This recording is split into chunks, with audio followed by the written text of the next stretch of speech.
Hello, everybody. I hope everyone's all right.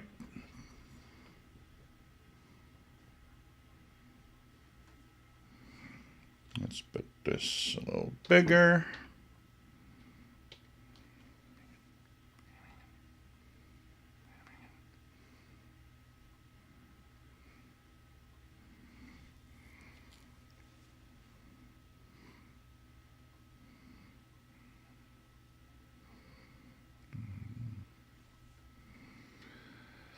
Checking if everything's all right and adding the web pages that I want. HF Underground for pirate activity.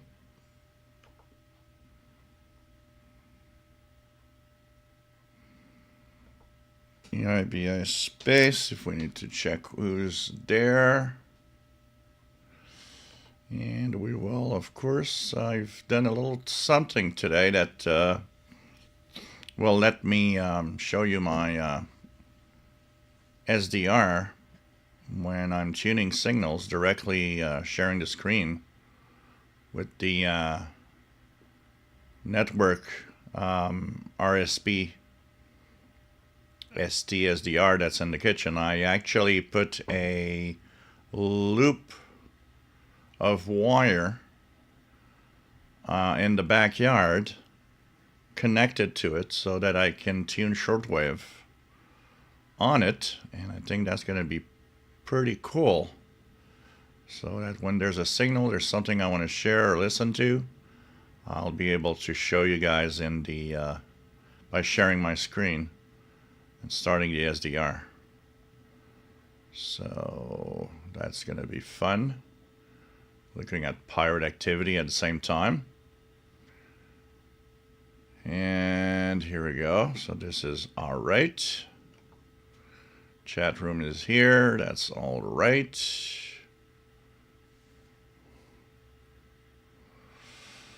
And things seem to be okay. That is weird. Why is that?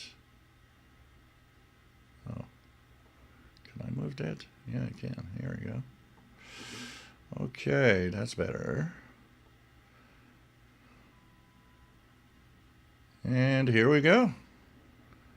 Starting a new live show. Time just flies. I had the impression the last live show was yesterday. It's like this week I just didn't see anything go by. So welcome aboard, everyone. This is the Shortwave Radio Live Show. This is a show about radio we have every week.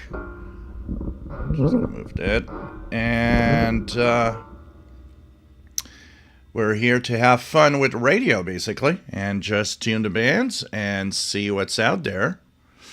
Talk about radio, scanner radio, AM, FM, medium wave, long wave, whatever. We can actually just have fun talking about what usually we don't really share to anyone, our radio hobby, that thing we do alone because nobody wants to listen to the static, as they often call it. So this is the place to be, where we all listen to static at the same time, which is great. By the way, I'm tuned to 25,000 kilohertz or 25 megahertz, which is WWV, coming in very strong here. So this is pretty cool, and it's kind of a pretty nice signal right now. It's a typical signal I hear from about October up to March, April. Then in the summertime, that I don't hear it often in the summertime due to the solar activity and the high absorption of high frequencies, especially during the daytime. So anyways, this is a place to have fun with radio, and hope that you will have fun with us talking about radio. My name is Gilles. I'm located in Montreal, Quebec, Canada, northeast part of North America. And we just have a lot of fun here with amazing people in the chat room that are and I always say it, this is the best gang, the best radio geeks of all. These people are great and helpful and share all sorts of things, and you can share too. And you can also, ask questions if you want. We are a very helpful gang, and we're here to try to make sure that everything is great radio wise. And if you've got maybe that new radio, maybe you've been listening to the radio, or you're a ham radio operator for 50 years. Everybody has this place here. It's for everyone, and this is what is a lot of fun too. And we learn, you learn, I learn. Sometimes you guys correct me. That's fine. That's the way it is. We want to have the correct information here in general. Once the chat room is over because of the live show, we have a Facebook group, which is where we also share all of that information. And people continue posting about, what's out there and so on. A lot of fun. And next week we will have the big weekend. It's next week is already the last Sunday of the month. So next week we'll have the live show on Saturday, but we'll have the Zoom on Sunday. So that is going to be also a lot of fun for everyone. Big weekend ahead. So the Zoom meeting, I will be sharing the link in a little later. And hope that, and if you were in the last Zoom in September, the link you have still works. It's going to be the same one for next Sunday's show to join in on the Zoom meeting. So all of that at 20 hours Universal Time. So hope that you join in the fun. And this is just going to be great. So hope that you guys have a lot of fun. Don't forget, if you like what I do, if you're here all the time, don't forget you can share and help me a little bit with a donation. It does help tremendously to have a little something. It keeps my channel alive, keeps everything alive. And so thanks for those that have donated in the past. All donations, by the way, everybody that donated, there is going to be at Christmas a drawing of 2 Canadian International DX Club memberships among those that donate. And there is going to be a surprise box. And it's slowly starting to get together what I will put in that box. So hope that you guys enjoy that. So someone will win the surprise box. And, of course, 2 others will win a CIDX membership. So hope that, good luck to everybody that among the donators. And any amount helps. And to do that, you can do it here through the Super Chat. And you could do it with the Pizza Fund and cat treats through PayPal also. And this is where you can send a little something. Thank you so much, and thanks to all of those that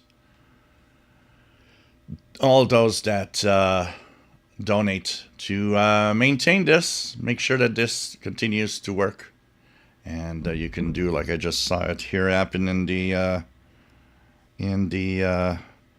So thanks for Richard Myers, KO4OSA, for a donation. Thank you.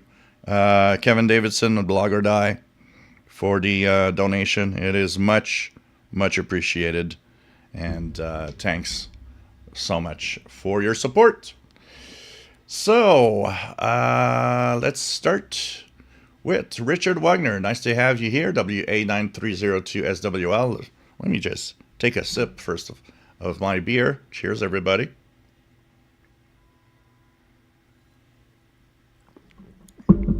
Nice cold beer.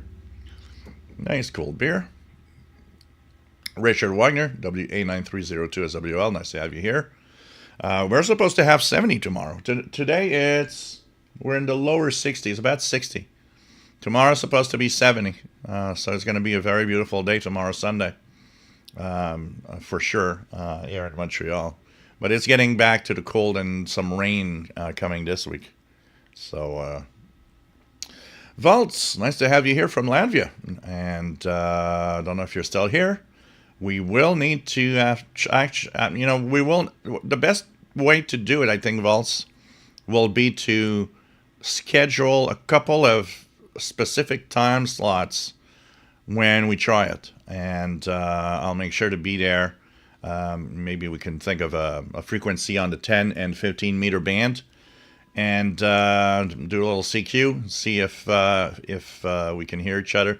But I'm pretty sure it's going to work at some point. 10 and 15 have been very, very good to Europe. So I think that's possible.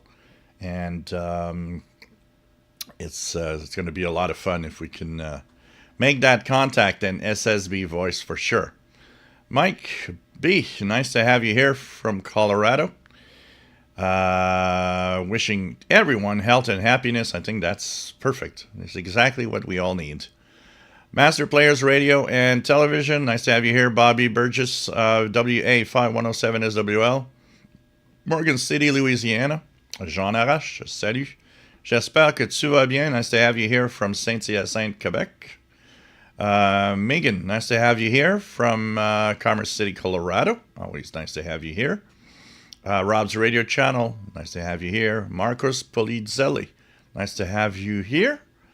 Marcos. Rotten Animal from Toronto, nice to have you here. Rob's Radio Channel says did a radio video last week. Found the problem has faulty on-off switch. Needs to be taken apart clean. And TV DXers, ça va bien? J'espère que tu vas bien. Nice to have you on board. Megan says received the new our unwrong.hrd 747 /Ratty RF 760 last week during the stream. After 1 week, about 20 hours playing with it, found that it's a good little receiver. David Ward, nice to have you on board from Texas, WA5253SWL. Kamikaze 76, nice to have you here from West Michigan. And what else do we have? Old Radios, nice to have you here, calling CQ. Found a radio last week. That's cool. Paul Stringer, nice to have you here from St. Catharines. Old Radios. It's this SBE Console 5. 54 Cal, nice to have you here from Northwest Pennsylvania. Mali Misha, nice to have you here. What else do we have? Old Radios. KRJ Dakota. Good afternoon. Nice to have you here from Wentzville, Missouri on a rainy Saturday. WA0113SWL. 1960. Nice to have you on board. Fad Bear. Nice to have you here. Robert Varner, New Jersey, KC2TEL. ISCBR. Nice to have you on board. Joseph in San Francisco Bay, California. Nice to have you on board. Looking forward to tuning the bands, running my Bearcat scanner, charging batteries for my Texan. Looking forward. Cool. Jerry Hart, nice to have you here from Niagara Falls, New York. Don Royal, WA7330SWL from Arizona. David Head, nice to have you here from Los Angeles. Patrick Manny, long time no see. Nice to have you on board. Joseph says, I like to meditate on static. To be honest, I know we are in part listening to cosmic radiation, so in a sense listening into the layer sources of the whole universe. Yeah, static is at its most basic. If you could remove the most man-made noise at the most basics, that static contains a lot of stuff. It contains in the daytime, it can contain some solar noise. It can contain some background noise from the universe. It also can contain some noise coming from the electronics themselves. The electrons moving around the circuitry and all of that creates a certain background noise too. So there's a lot of things that could concentrate and make that static. It probably would be great when we if we could just harness that info and try to find out where is all of that coming from, and it would be kind of cool to see and know more about what exactly are we getting in there. Blogger Guy from Central Virginia on an Apache. And he's got really big radios, including the new Z-Wiz ZWS C19 919, which is also known as the Raddy RF 919. A real challenge. What else? Yeah, it'd be fun to have you on board on the Zoom, Rob. Brian Leisner, nice to have you on board. Jim Gordon, nice to have you here from Dundee, Scotland, where autumn is slowly turning into winter. Nice to have you on board. And that I was talking with the Chinese guy that owns the little store here, and where I get my beer, and we were talking about the beautiful weather tomorrow, and he looked at me and he says, here, beautiful weather like that, it's dangerous. A week from now we could have snow. And I said, yeah, well, it's still early, but yeah, that's typical of we're slowly getting there, especially in November. November is that month where we go into that other season called winter sometimes. So it's pretty cool. What else do we have? Jim F. from Rhode Island, nice to have you here. Brian Leisner, thank you so much for the donation. And old radios, channel display on the CB doesn't light up, but I can hear chatter, so at least that the radio works.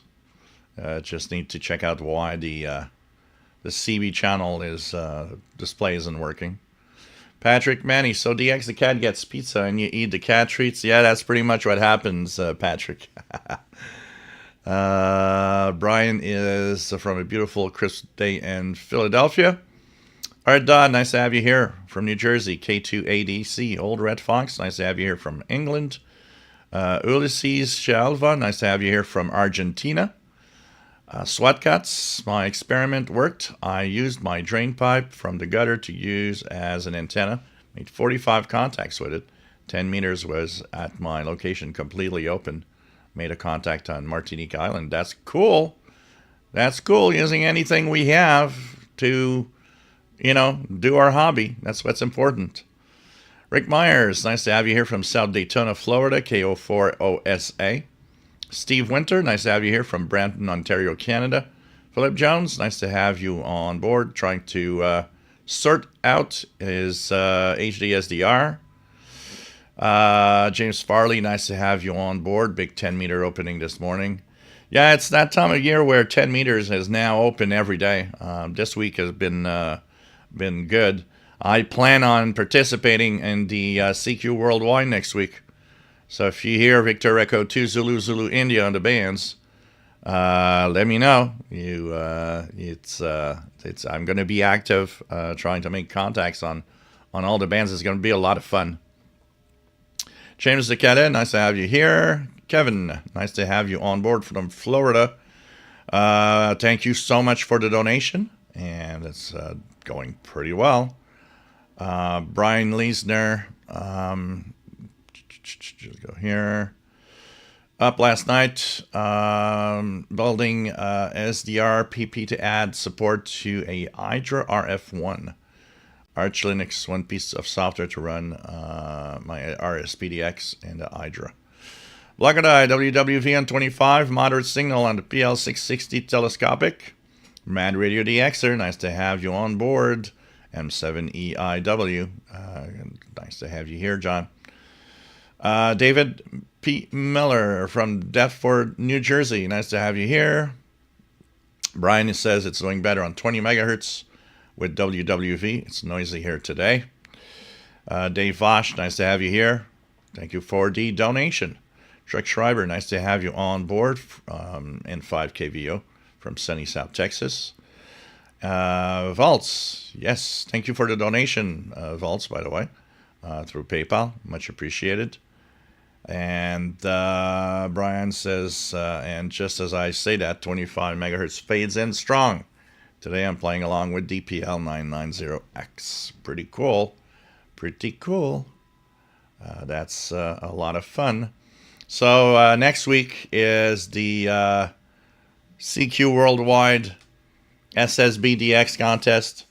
I participate in that every year. I find it so much fun to go through and make contacts. There's a lot of, some people just stay on the frequency and make contacts. What I usually do is just start at the bottom of a band and go up and up and up and up and up and just make contacts on every station that I hear. Up to a certain point where now, when you got the same countries all the time on the same band, well, it's not very good for the points. So I try to, tune and diversify by trying to get new CQ zones. And so hopefully we'll have a good time anyways. And what I mostly hope is amazing propagation. Last year, propagation was great.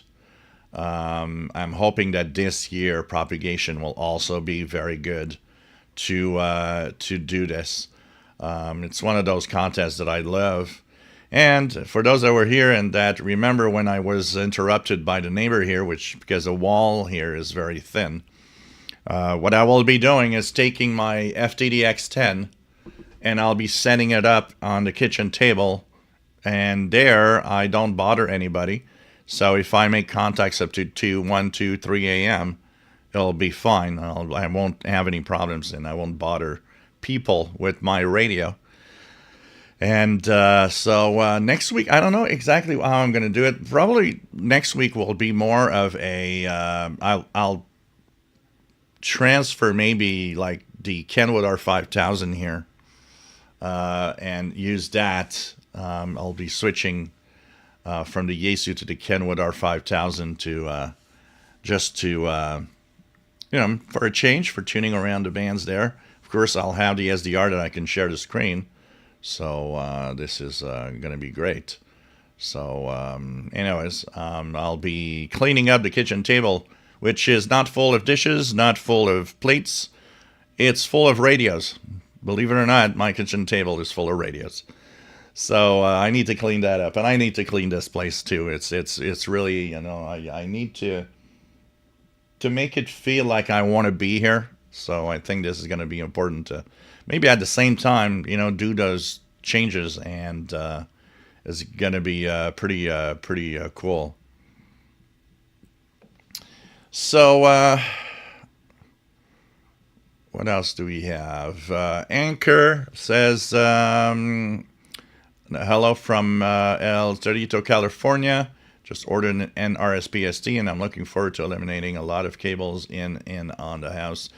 Well, right now, I can show you guys, actually. I'll start it here.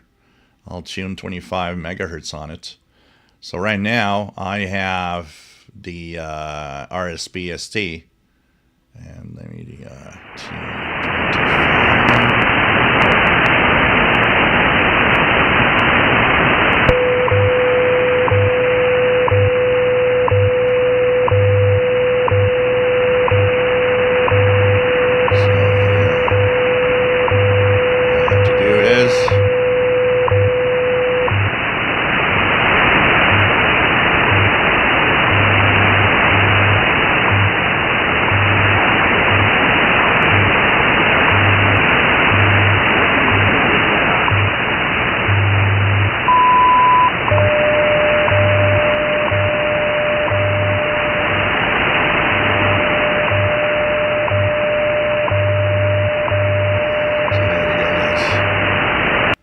This is my NRSBSD, actually, that is in the kitchen. It's in the kitchen, and I I have it via Wi-Fi through my router here, so I can actually listen to the radio. And yep, less cables because you can just get it through Wi-Fi. The signal's good enough. It works fine, so it's pretty cool. So that was my NRSBST that I just showed you guys with WWV on 25 megahertz. And that, what I did is I took a 100 feet, about 30 meters spool of wire, and I just threw it on the shed, the metal shed in the back. And it actually works surprisingly well for a very quick makeshift antenna. So that's what's connected to it right now. And of course, it's in the kitchen, and I put it in one of the cupboards, so it's like it's inside a. You don't see it, and it connects through Wi-Fi, and I can actually play with it here in my office on the computer. So it's kind of fun to use that way. So it's pretty cool to have all of that. What else do we have? So Dave Vosh is from Fort Washington, Maryland.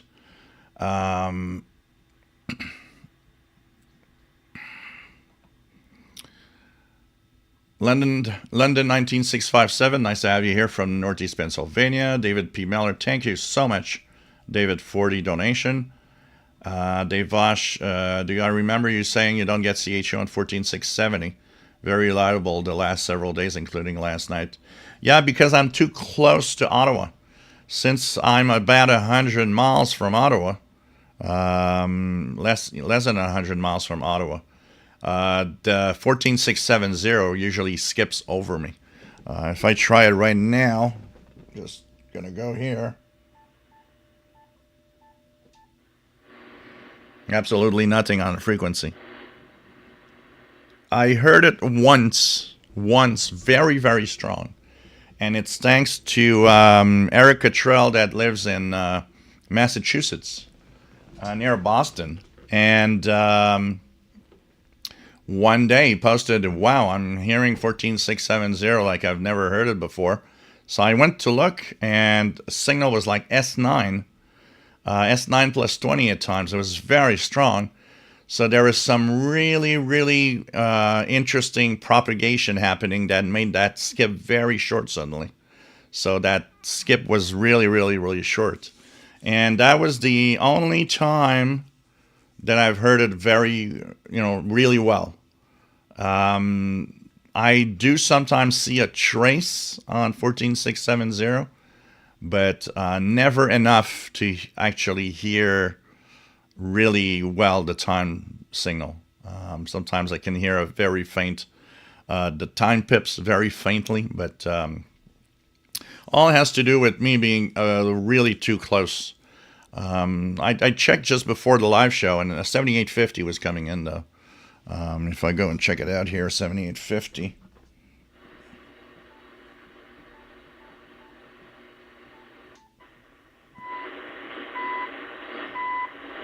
So 7850 is coming in.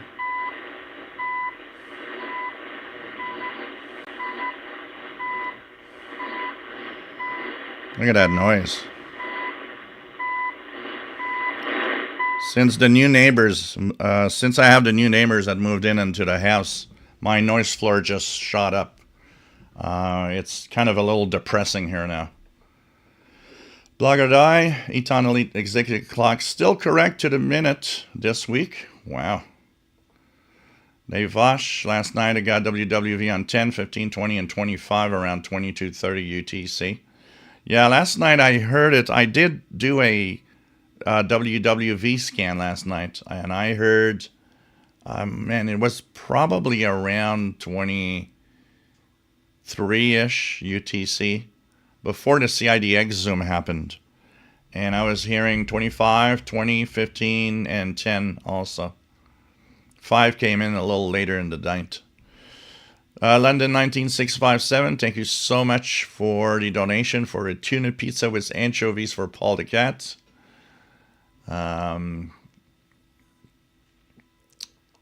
He likes tuna. That I know. I don't know if he would eat anchovies.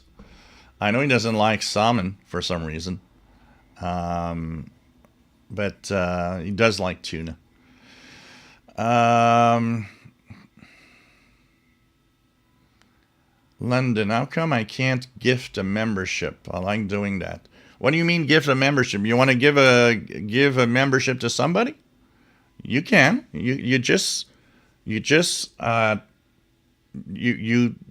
tell Sheldon who you want to send it to, but you need to give the email and the details of that person. But you can gift CIDX membership to someone.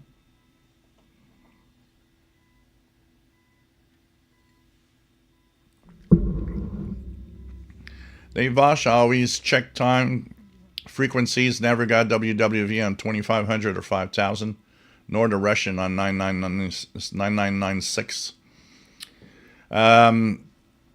2500 here. It comes in mainly in the winter here in Montreal, and will be very late, like 05, 06 UTC. 5000 here is a regular on Montreal.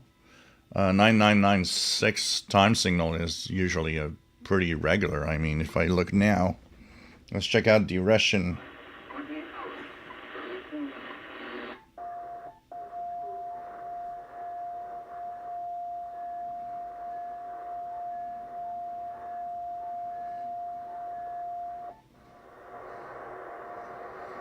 I hear 9996 extremely faint right now.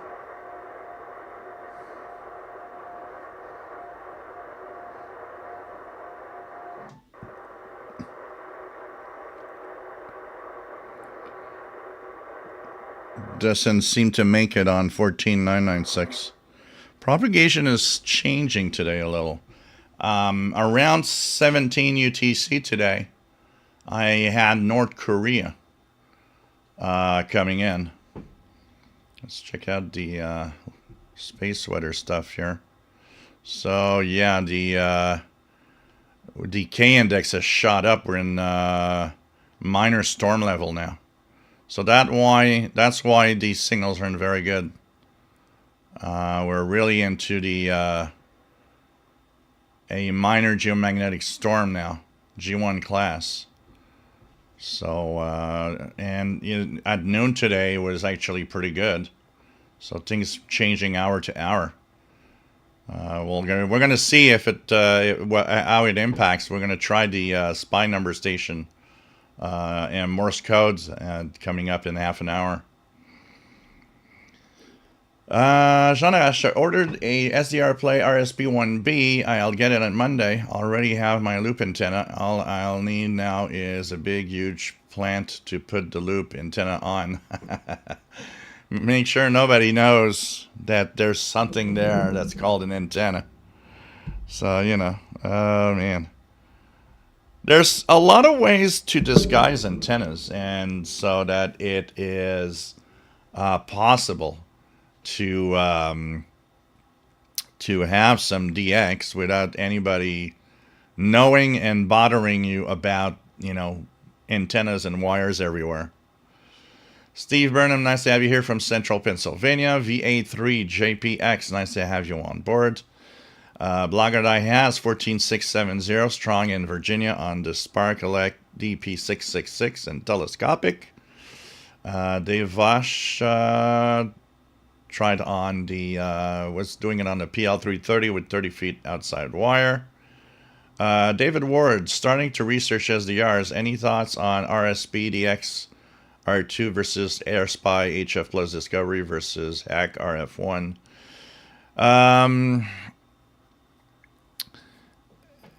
If, in all fairness, the AirSpy HF Plus is probably superior to the RSPDX because it doesn't exhibit any images that the RSPDX does suffer from on some frequencies. For the rest, they perform pretty much the same for me.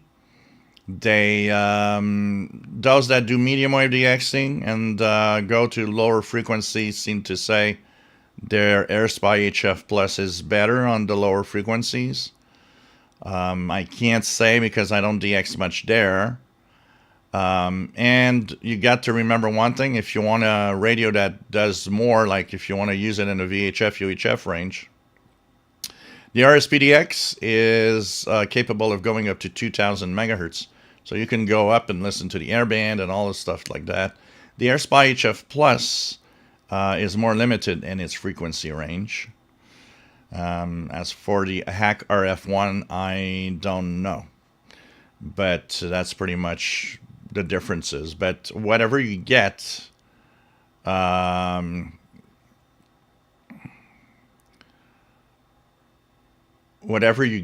is going to be great, probably in one of those. It's just the specs mostly, think of the RSpy HF Plus. From what I see, seems to be better on lower frequencies. If you do a lot of medium wave, might be better that one. RSPDX is very good. It does suffer a little bit from images, which you got to be careful. Mostly in the lower frequency range when you're in the 2-3 megahertz range. The R2 is better. The original one was worse. They did improve on that, but still has a little bit of images. But the performance is great, though. It's sensitive and it really, really works well. So I have both. I switch. I go from one to the other depending on what I do. I like both personally. And I like the RSPDX for the fact that I can go to VHF, UHF range and listen to stuff like listen to amateur satellites sometimes, or just go listen to some communications on the UHF range, which at least it's nice because it gives me that possibility. Old radios heard 7200 last night and lots of customs, so that the FCC violation didn't do much. Yeah, well, what they do usually is they target specific people. So if other people either don't know that it happened, or don't care, what the FCC will do is continue monitoring to issue any violations. Also, the other thing is, if the AM stations don't identify, because a lot of them on 7200 do not, then it's more complicated to know where they are and to send them anything. So that also is a problem. The FCC doesn't have the resources it used to have in fighting that. Jeff K. N2ZNN, nice to have you here from New Jersey. David in Barcelona, Spain. ¿Cómo está mi amigo? EA3IEK, SWL is EA4998URE. Nice to have you on board, and completed the main QTH setup for QoS 100 satellite, and got QSO with DP0 GVN, the German Antarctic Research Station. Brian says CHU booming in on 7850. Fat Bear, Gilles, what noise device does your neighbor have causing your disturbance? I don't know exactly what is causing. It's like an on and off noise. It's like it'll be on, very noisy for maybe 5 seconds. Then I'll be back to normal, or back down for another 5 seconds. Then come back up. It's not 24 hours, but it is, like right now it is. I see the pulses coming of noise and then going away. Wideband general noise. I'm not sure exactly what is the cause. Now, there's something interesting I noticed by putting up that little 100 feet loop of wire on my metal shed. It seems to be less affected than my end fed on the Yaesu, which makes me wonder if I just changed the orientation of my end fed in the backyard, could I avoid Could I avoid that? So, you know.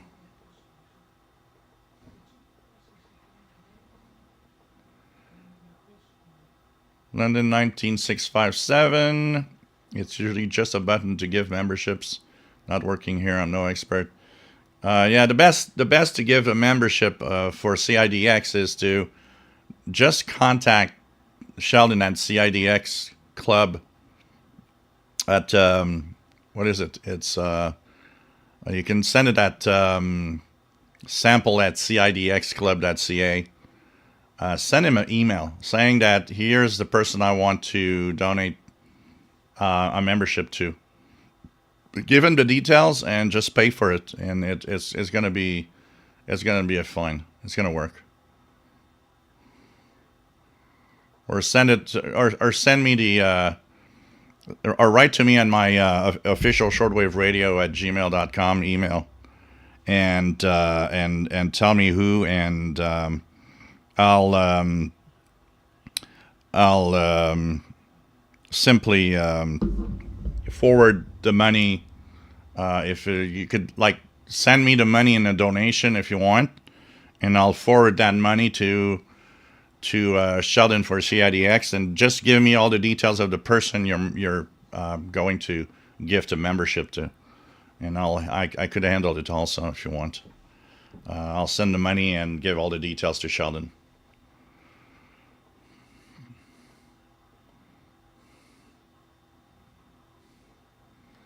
Old radios, I wonder how LSB lower and upper sideband work on a CB radio, because this SB has it. Yeah, usually the problem with older CBs though is how their frequency might have moved off a little over time. So what happens is that you're in lower and upper sideband, it really shows because you're off. But it's cool. Check it out and try it.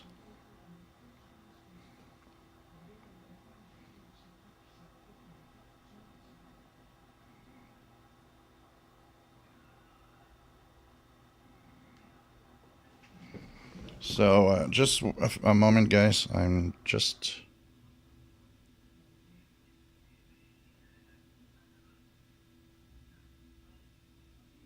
All right.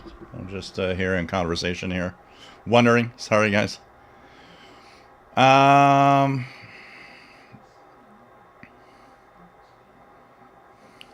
Blogger Die. Vatican Radio, strong on 9705.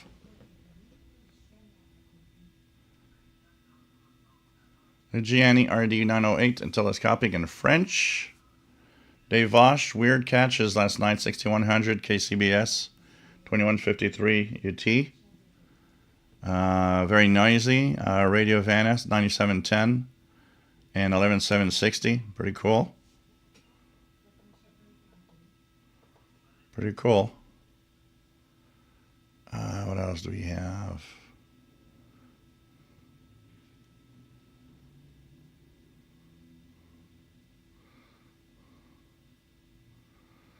Okay. Michael, nice to have you here. Sitting in the backyard, sipping on some Barry's Master Blend tea. Enjoying my favorite radio show, live from Canada. Nice to have you here, Michael. Great radio host. David P. Miller, can you explain what this mesh static stuff is all about? I see it popping up in a lot of forums. But what does it do? Who is using it? What would I need to listen to it? The best, because I've been wondering to actually start checking that out, basically. And I am not in a position to really answer that question right now. We know that Jasmine in Seattle is really big into that. So she knows a lot more, and maybe she can actually explain it in a very down to earth. If she shows up today, maybe we can ask her to. How could you explain that in a simple way? And and for those that are really beginners. I've not looked into it. She sent me some documentation on email a few weeks ago, so I can check that out. So, and I probably need to check that out. From what I understand, it's big in some areas. It's not in others. So I need to explore that for sure.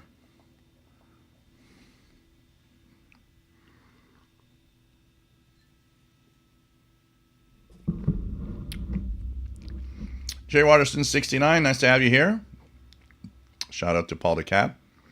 Looking forward to the Halloween stream. That stream will happen on November 1st, Saturday, November 1st. If you guys want to have a advanced look at something that I purchased for the purpose of that show, of course, there's going to be a lot happening. I'm just going to do a little something here you guys could see. So there's going to be things like this happening. I don't know if you guys can see it on the wall, but there's ghosts and stuff. This is going to be better than this because I'll be changing the lighting so that these ghosts show up with the Happy Halloween and stuff. So there'll be some projections and all sorts of things happening during the Halloween show. So I hope that you guys will enjoy that. And of course, I still have to check out the costume I'll be wearing. So November the 1st is going to be fun. There's going to be a lot of pirate activity, especially with the fact that Halloween falls on a Friday night. And through the weekend, November 1st, because there's still a lot of Halloween parties that are happening on Saturday night, November 1st. So this is going to be pretty cool. Simon Templar, nice to have you here. The Saint. David, I'm really looking forward to the new AirSpy Ranger. It's been on the oven for quite some time now, and I have some money here that I'd very much like to part ways with. David Ward, thanks for the explanation.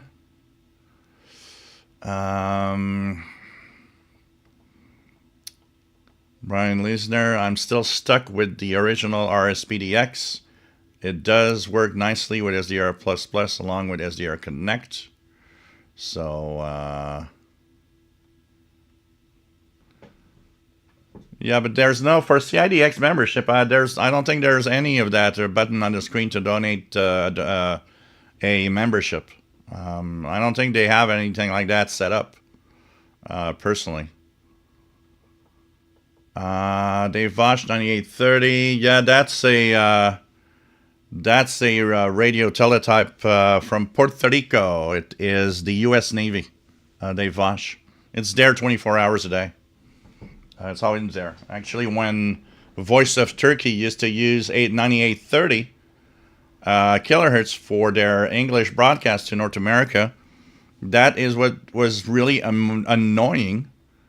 Because it was either the RTTY or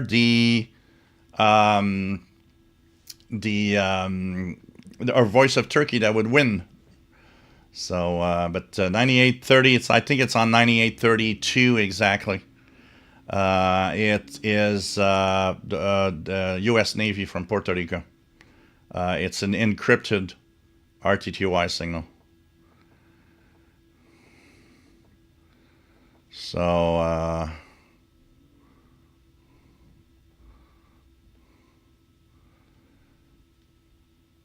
Austin Love, maybe it's some temporary Halloween decor. Yeah.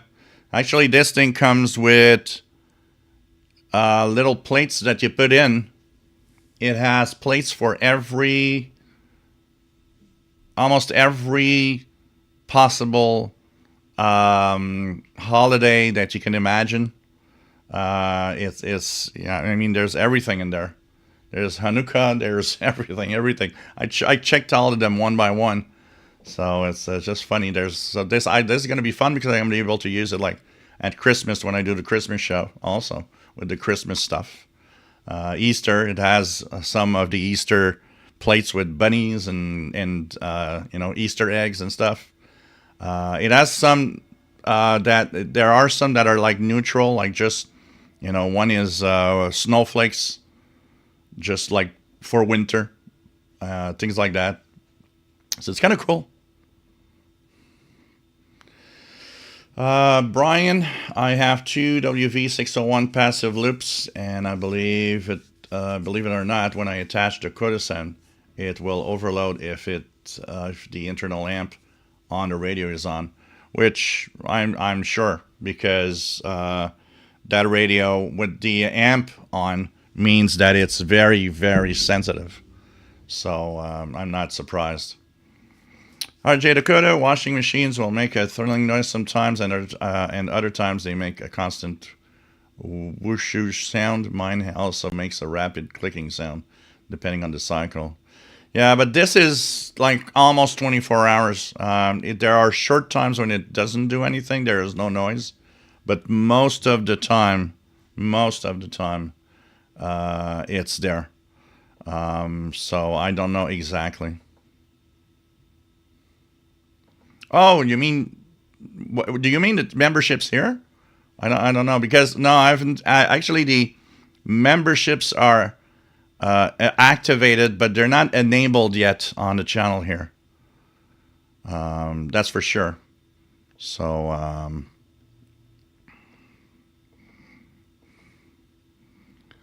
Brian says no HOA here. Proudly display large metallic rings in the backyard. Yeah, I'm also lucky to have the possibility of put up antennas here without really having anybody complain about anything. 7 Templar live from Canada is the Shortwave radio show with your host Shell and Paul the Cat. Robert Varner, yes, ghosts.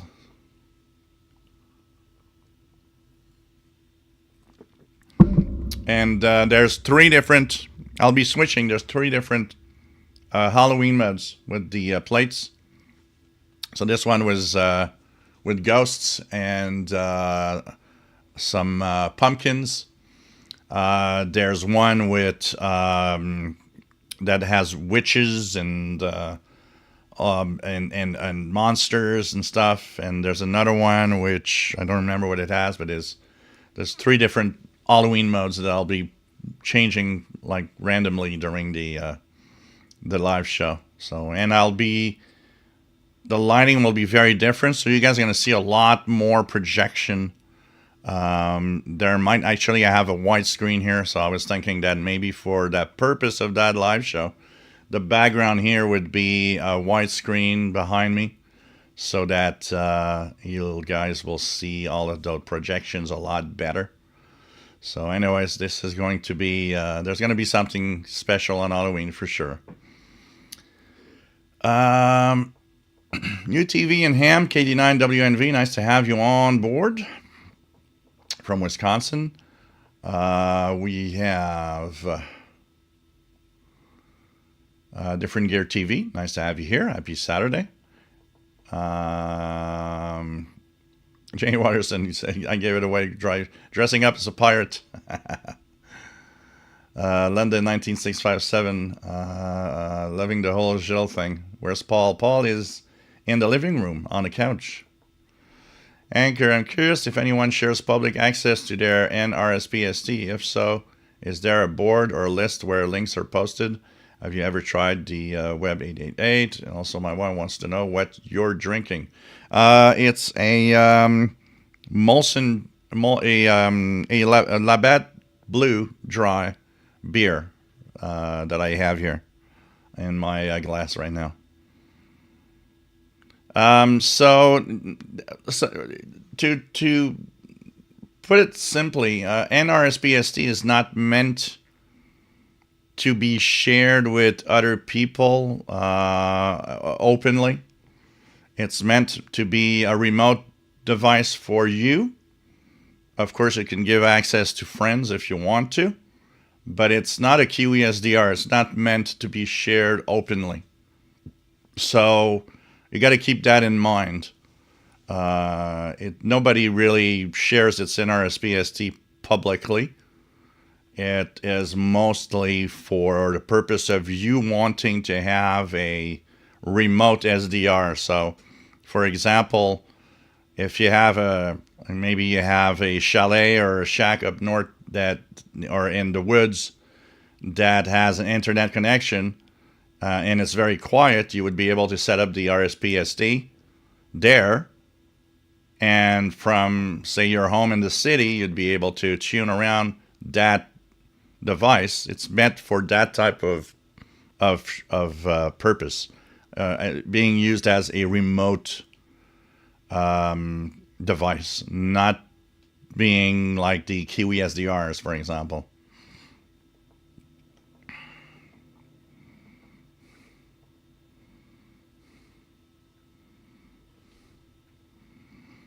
Oh, so sad, Dave Vosh. Tommy S83ATF from Sweden. Nice to have you on board. Yeah, they have Thanksgiving. There's one with turkeys and they have Thanksgiving. Yeah. One has turkeys and all sorts of Thanksgiving stuff on it.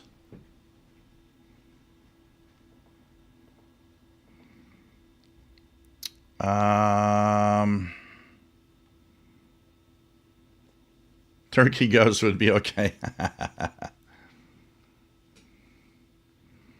Do I still need to use a BIOS-D with the S2200X? Yes.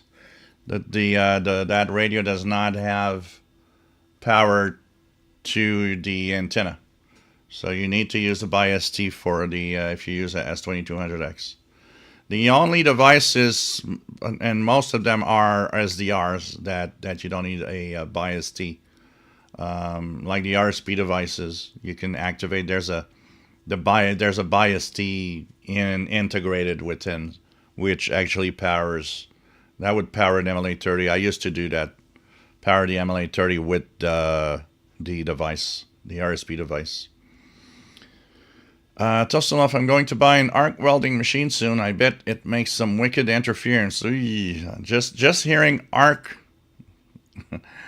arcing just is already enough. Craig Martinetti, nice to have you here from Canada. London 19657, Elbows Out Beer. 7 Templar, looking forward to ordering his PL330 Texan. Cool. Gonna have a great little radio. I haven't taken out mine in a while.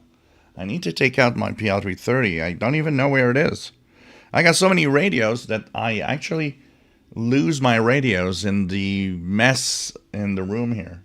And from time to time, I'll move some stuff, and I'm like, oh, look at that. I haven't seen this radio in a long time.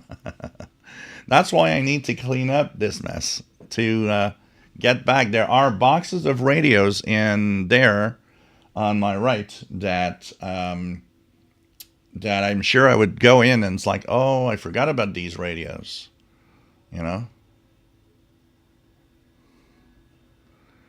So yeah, there's a lot of. Hey, there's a Morse code station in a minute. 7976. It's a. Let's go here. 7976 CW. It's a M12 Moscow. Not Moscow. And my noise floor. Look at that. Look at that noise floor. When I put it at 0, there's not even any amplification. Look at how high my noise floor is. And how I have to really. I have to put like 10 dB down.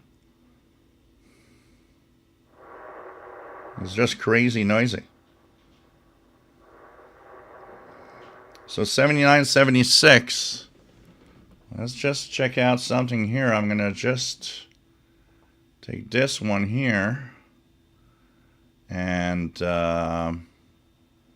what I'm going to do is see if I hear it on my NRSPST at 7976.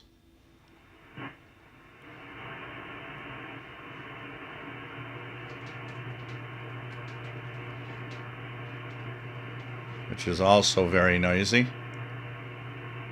And put myself in CW here. Yeah, I'm hearing it.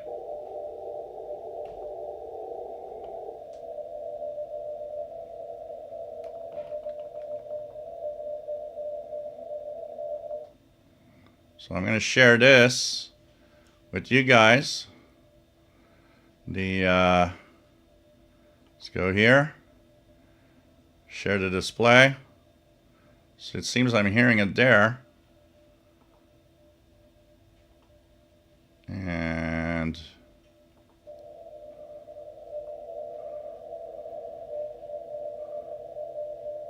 yeah, I'm hearing the Russian. So here's the audio for you guys. Switch the audio to the console. So this is what I'm hearing here.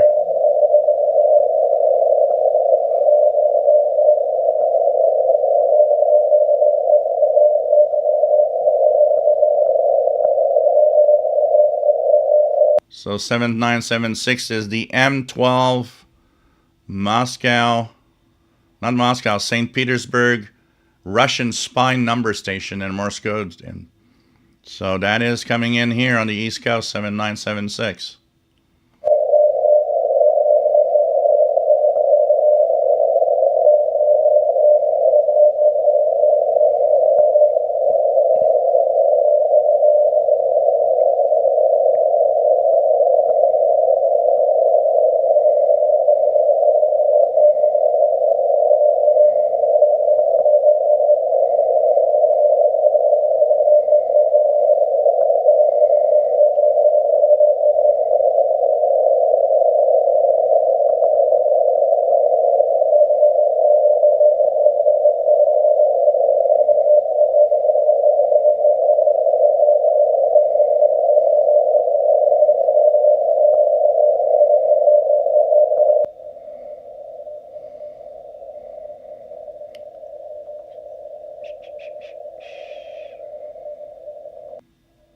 So that is what I'm hearing. So you guys see that I'm hearing it on 7976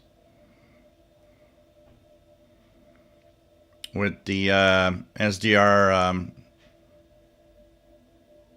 NRSBST SDR. Next one will be on 9152. I'm going to try that one too. So propagation, with even though the general conditions are not the greatest, hearing that kind of tells me that propagation isn't too bad. It isn't too bad. James Farley says fired on 6935. So yeah, let's check that out. I'll check it out on my it's called Voice of North America. 6935. 6935 as Voice of North America at 2043. We're at 21. Let's check out, see if I hear anything on the RSP here. Let's put something more in. It's interesting to see what we will have. Mode. Let's put upper sideband.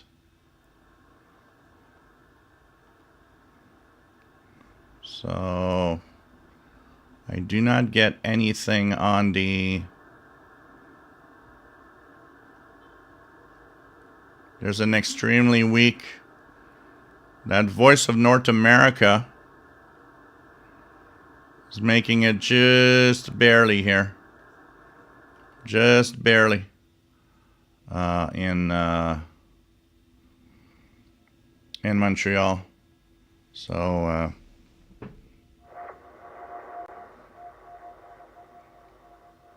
so it's interesting because the noise floor on my RSP device seems to be a little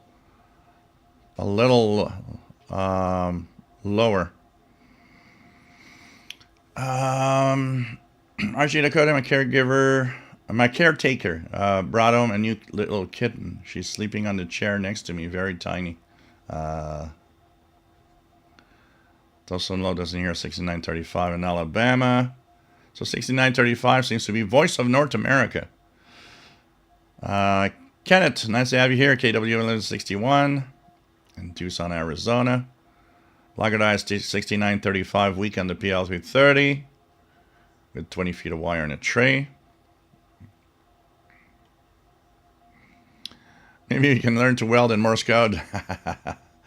Laggardized says 6935 much better on the Codicen DX286. That's interesting. Brian has 6935 barely perceptible.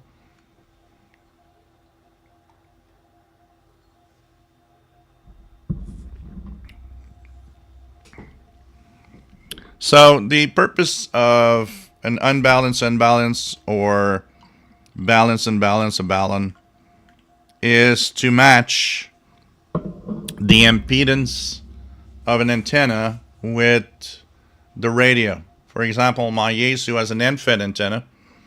To transmit, I have a 69-to-1 unbalance. And that makes the end-fed match the 50 ohms impedance of the Yaesu. On transmit for a amateur radio, it's extremely important because you have to match as best as possible any wire, anything that would put out there as an antenna. So on end-feds, it's you know, not every antenna has balance, but on an end-fed you have to, and you have to match it to the radio. Now, for a long wire is an unbalanced antenna, and it has very high impedance. And usually, the radios that have that connection for a wire antenna, like if you guys have one of those old desktops, you know, like the Kenwood R5000 is a great example that I have here. It has the 50 ohms with the coax connector, but next to it there's also a screw which says high Z, high impedance. And that's for wire antennas. So when your radio has that, it's meant to already use unbalanced long wires that have very high impedance on them. Do you need one or not? If you don't use one, it's fine. It's going to work fine. If you do add one, it depends, because sometimes if you're matching the impedance, you might be getting a little more signal on your radio. But honestly, you really don't need to have one, absolutely. You could just put that 200 feet of wire. And on a portable, particularly, it's not important. Mike WX50, nice to have you on board from stormy Northwest Arkansas. RJ Dakota, when I worked at Harbor Freight, we used to sell a lot of those welders. Simon Templar just sent you a couple pics to your email of our two cats. Cool, let's check that out. And by the way,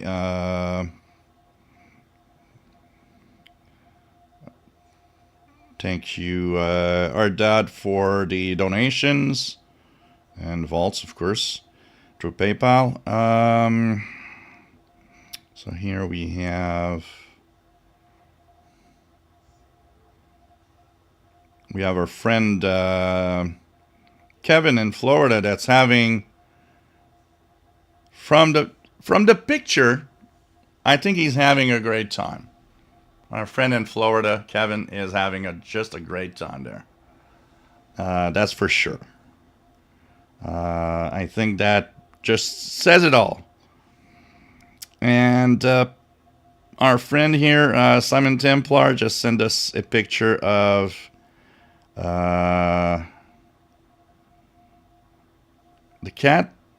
Here it is. This is great. And here's the cat. She looks pretty comfy there. So, There's another one with the other cat in a chair. So there's the cat and the other cat in a chair. So our friend here showing us is cats. So Siamese looking cat is Cricket because she chirps. And the dark one is Pip. So pretty cool. If you guys want to share your cat pictures, go ahead. We'll show them. We'll show them as we go through the show here. So it's pretty cool. Pretty cool. What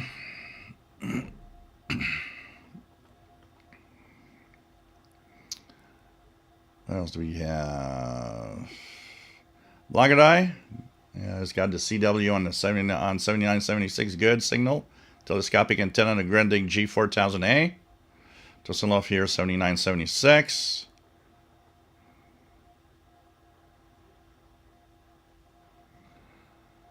John Ash, this guy, yeah, well, those are probably machine done. They're machine made. You know, using a computer. The computer just sends the Morse code. It's automatic. You'd be surprised at the speed that some people can send it manually and decode it with their ears manually. Some people are crazy good at like even very fast CW. It is so surprising. When you get the hang of it, we have our friend Paul Stringer that is showing us another very comfy cat. Look at that. Very comfy cat here. Hey, I think we take care of our cats way too much sometimes.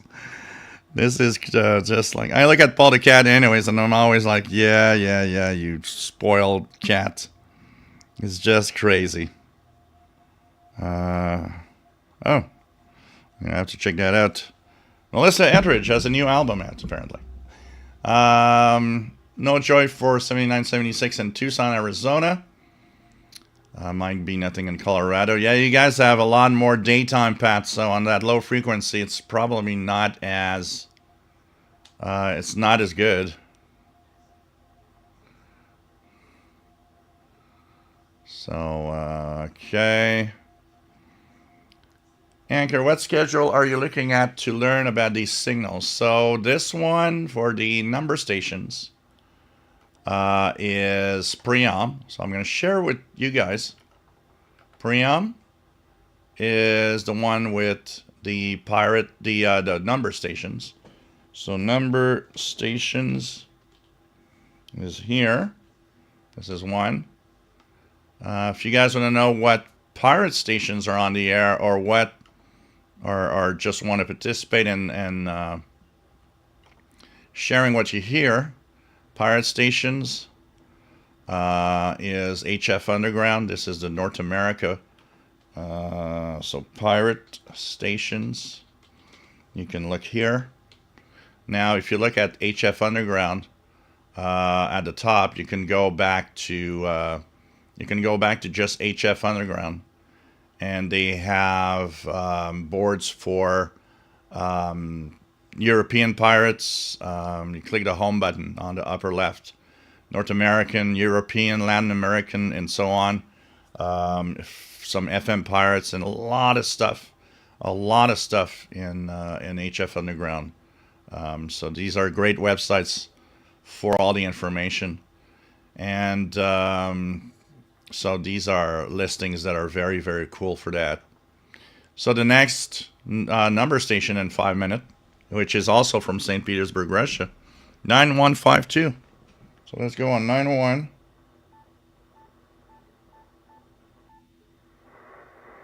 Which has less noise.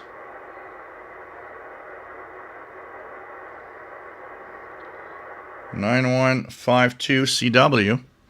I will tune my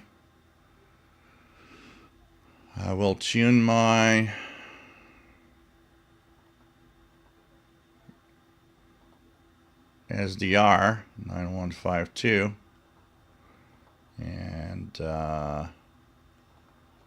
where we go, we'll leave it on to lower level 9152,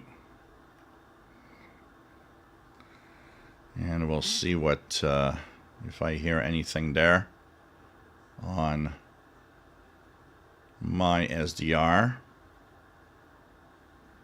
So I think this is going to be interesting to look at. So that's coming up in 4 minutes from now. That's going to be cool to look at. Different gear, 9875, strong signal. Let's check out what's on 9875 usually. Different gear. Let's check out the schedules here. 9875, 21. Oh, yeah, that's Voice of Turkey. Voice of Turkey until 21:30. Let's check out if I hear it here. 098.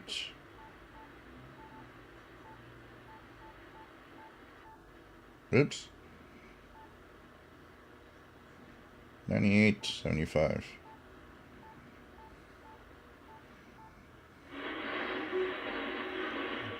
Yeah, it's definitely.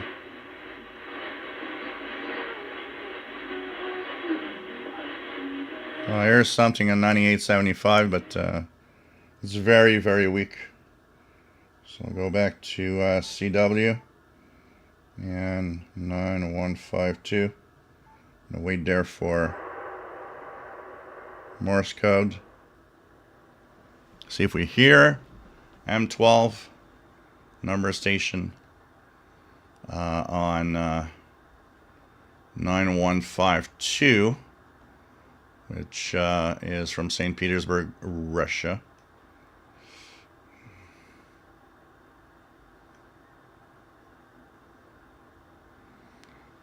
Nothing on 6935, all the radios.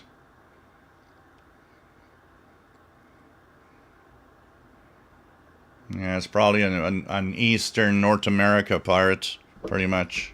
Jean Arrache, Voice of North America, can barely be heard in North America. Tuscano just barely hear a carry on 6935. Brian, 6935 fitting in and out. Sounds like Simon and Garfunkel. Philip Jones, giving up the HD SDR for tonight using my Texan 330. 7976 coming in strong to Northeast Wales. Yeah, because I think these frequencies are meant to Europe.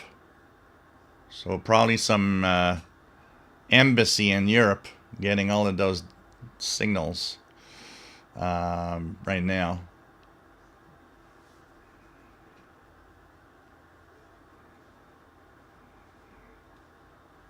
Different Gear TV, about a second-hand St. Gian. It was a good deal and works great.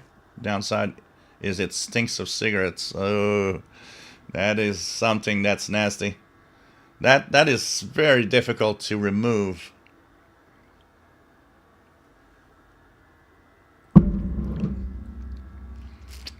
We were talking, me and a friend were talking about,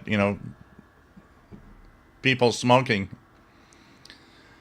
and electronics. And when I was doing my tech duties, you could immediately see when you opened the case of a desktop computer or a laptop when people were smokers, because they had the fans all had that yellow goo that you had to remove, which was stuck to the fans and everywhere. And often that was just the reason why the PC would stop working or give blue screens. The CPU was overheating, and then the computer would crash or just shut down. And man, that was something you would not tell me, and I could immediately tell you if somebody is smoking or not.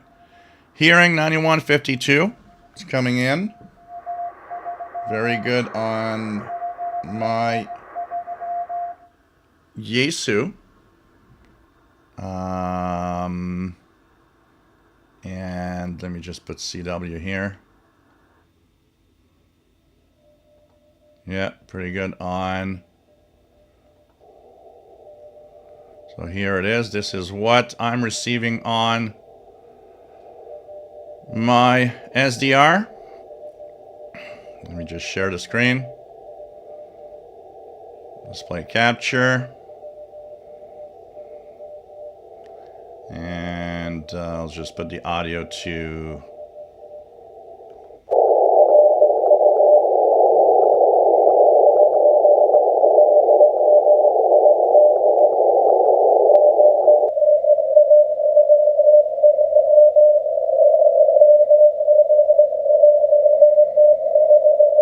So 9152 CW or 9151 upper sideband if you don't have CW. This is the St. Petersburg, Russia M12 spy number station with another message, coded message in Morse code.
So, as you just seen, that is the M12. We're going to try the next one, which is coming up. And I think this is going to be pretty nice to try also, if there's anything. What else do we go? Here we go. Yeah, the spark gap transmitters weren't very efficient back in the day, J Dakota. Just allows 6-foot cables, make a nice antenna for some frequency, I bet. James Farley is a pirate on 6960 upper sideband. Jace Gelberg, nice to have you here. Is a balun more important for ham radio transceiving? It depends on the antenna you're using. Some antennas are already tuned, but when you're using, most of the time when you're using things like wires, like in an end-fed antenna, for example, you do need a balun to balance out the antenna impedance to your radio's impedance, because wires they have very high impedance, where transceivers are typically at 50 ohms. So you want to try to match that before you transmit, or else it just doesn't work. The mismatch is too high. You get high SWR, and a transceiver just doesn't work. It's going to say, no, this is bad. So we use balance and unbalanced devices to match. For transmit, it's important on some antennas. Like I said, mostly wire type antennas. Some antennas, commercial antennas, you don't need that because the antennas are already, when properly adjusted, they are already balanced and match the impedance of your radio. Tori, nice to have you here. And remember that when you when you have a mismatch and you have to balance it, it automatically means also that you have some loss in the antenna.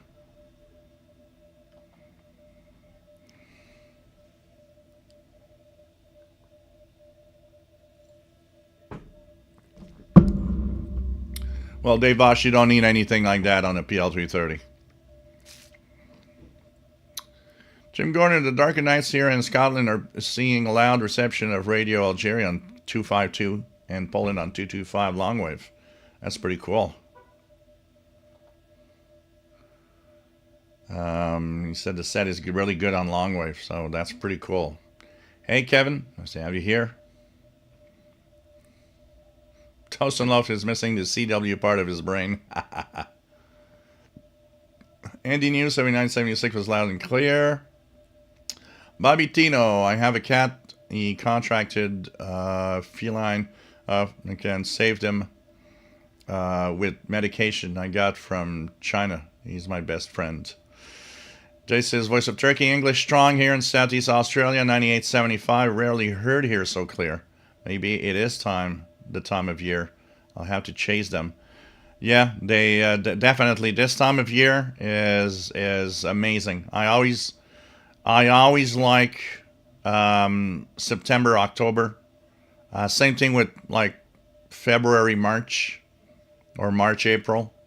These are two of the best times I find for a lot of signals, and it's just great. That's where you kind of try to find a pattern of when is it the best time to hear something. Jim Gordon, Internet Archives, lots of Halloween-themed old-time radio stuff. Pretty cool.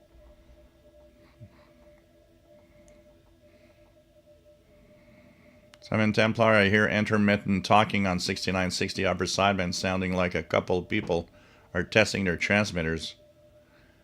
Kevin saw a story on some mainstream media outlet about UVB 76 and recent numbers being read out. Yep. Andy New 9152 Ryan on time and strong on the local Kiwi SDR. James Farley 6960 as Craftsworks with the robots. Let's see if I hear. I'm going to switch my Kiwi. I'm going to switch my SDR to 6960. See if I do not see a signal on well, there might be something very faint.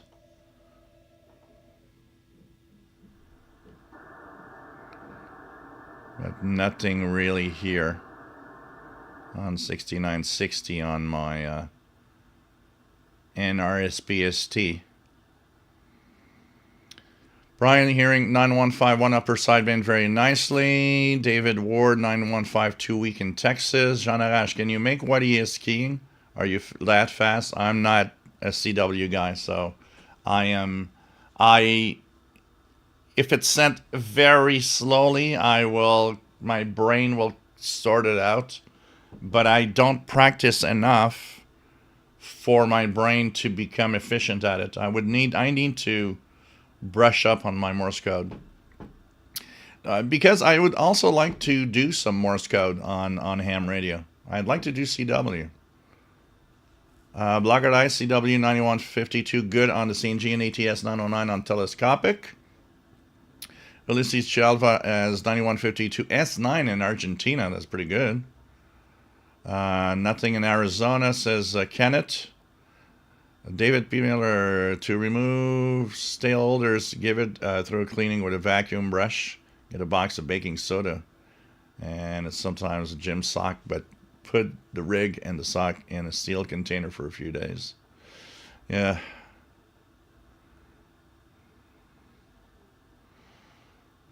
Jeff K. work on a laser displayer from a bar. Removing the cover, you had to walk away. The nicotine buildup on the laser, which couldn't focus. Clean fixed it, but replaced laser blocks. Ka-ching. You know what, Jeff? This is where I'm so happy when all the laws passed that nobody smokes in the bar anymore. Because I'm a big karaoke fan. But dang, going to the bars in like 2000 and just I would come home and take my clothes with just like at the end of my fingers like this because they were just be so smelly, disgusting, and put them in the washing machine because it was just so bad. Oh man, and smelling all over. It was like crazy. I'm so happy we can't smoke anymore in public places. SWL signals. My TS909 is only usable now on headphones since the speaker went out today. Oh, the speaker went out today. Yeah, it's the major problem of the original ATS 909. Mine has the same problem as the Radio Shack DX398. Speaker went out. I want to change the speaker. I want to open it and change that speaker, but get yourself a. You know what I thought of purchasing because I got a lot of Bluetooth capable speakers here, including the speakers on my Texan. I thought of buying just those little dongles that you just plug the audio on the radio on any device, and it's a Bluetooth dongle that sends the audio to something else, and use whatever you have as a speaker for the Sangean. Or get yourself a small amplifier, a little amplifier that can you just can plug, in the output. But yeah, it is unfortunately one of the main issues, the main problems of that radio. One of the main problems with that radio. So Morse code still going on, and sometimes reaching S5 on my Yaesu. So it's pretty cool.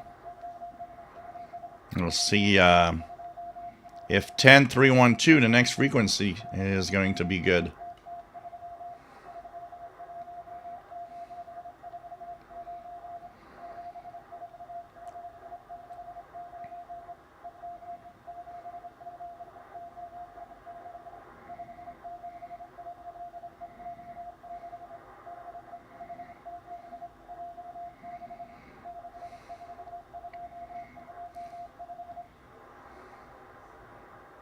There you go. I think it just stopped.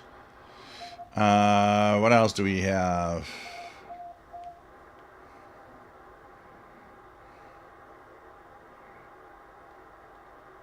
What else do we have? Okay. Mike has 9151 USB faint in Southwest Colorado. Jim Gordon, way back in the tech days, we regularly had 8-track cartridge players that jammed due to the nicotine in the atmosphere of the pubs they were in. I remember that revolting green coating. God. The worst story for my tech jobs was he looked like a hippie guy that was still stuck in the 1970s. When I got into his apartment, it smelled weed, cigarette, all of that mixed. The carpet, which was white, was all black. And to give you an idea of how disgusting that place was, is I had to kneel down because it was a desktop computer on the floor. And when I put my knees on the carpet, I could hear it cracking. It was disgusting. When I got out of there, after I fixed the computer, I had 2 black rings on my knees from the carpet. It was the most disgusting thing I've seen in pretty much all, Black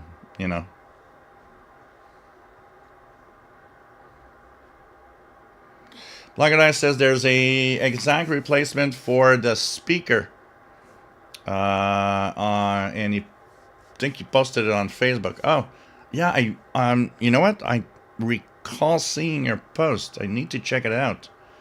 I would like to fix mine and replace that speaker and have it back in good working order. 10312 is the next one.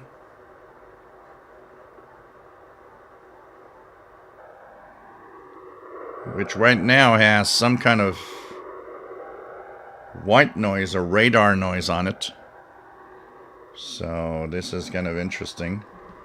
So in 4 minutes time-ish, we'll see if we hear the 10312 frequency.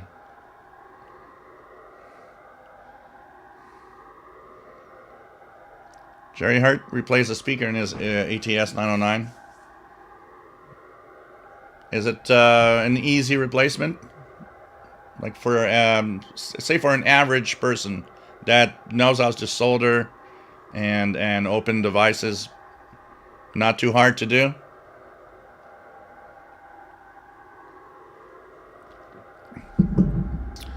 I've never experienced anything with vaping, but I would think that it must have some effect. David P. Miller, I want a replacement speaker on my DX398, the kind that is optimized for human voice vocal range from Radio Labs. Jim Gordon, I've noticed that the telescopic aerial in my Kodos NDX286 starting to come loose and making an intermittent contact. Yeah, that is a big problem with almost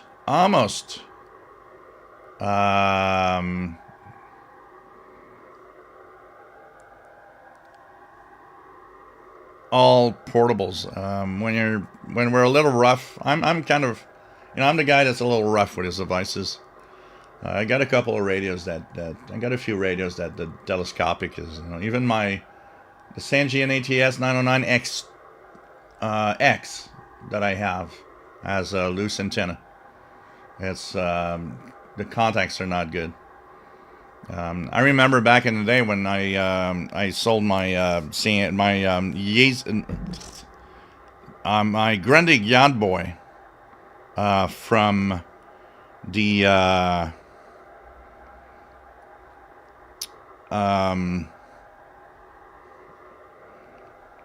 Grundig Yacht Boy 400, and that antenna came off real quick. We have, I believe is Mike B.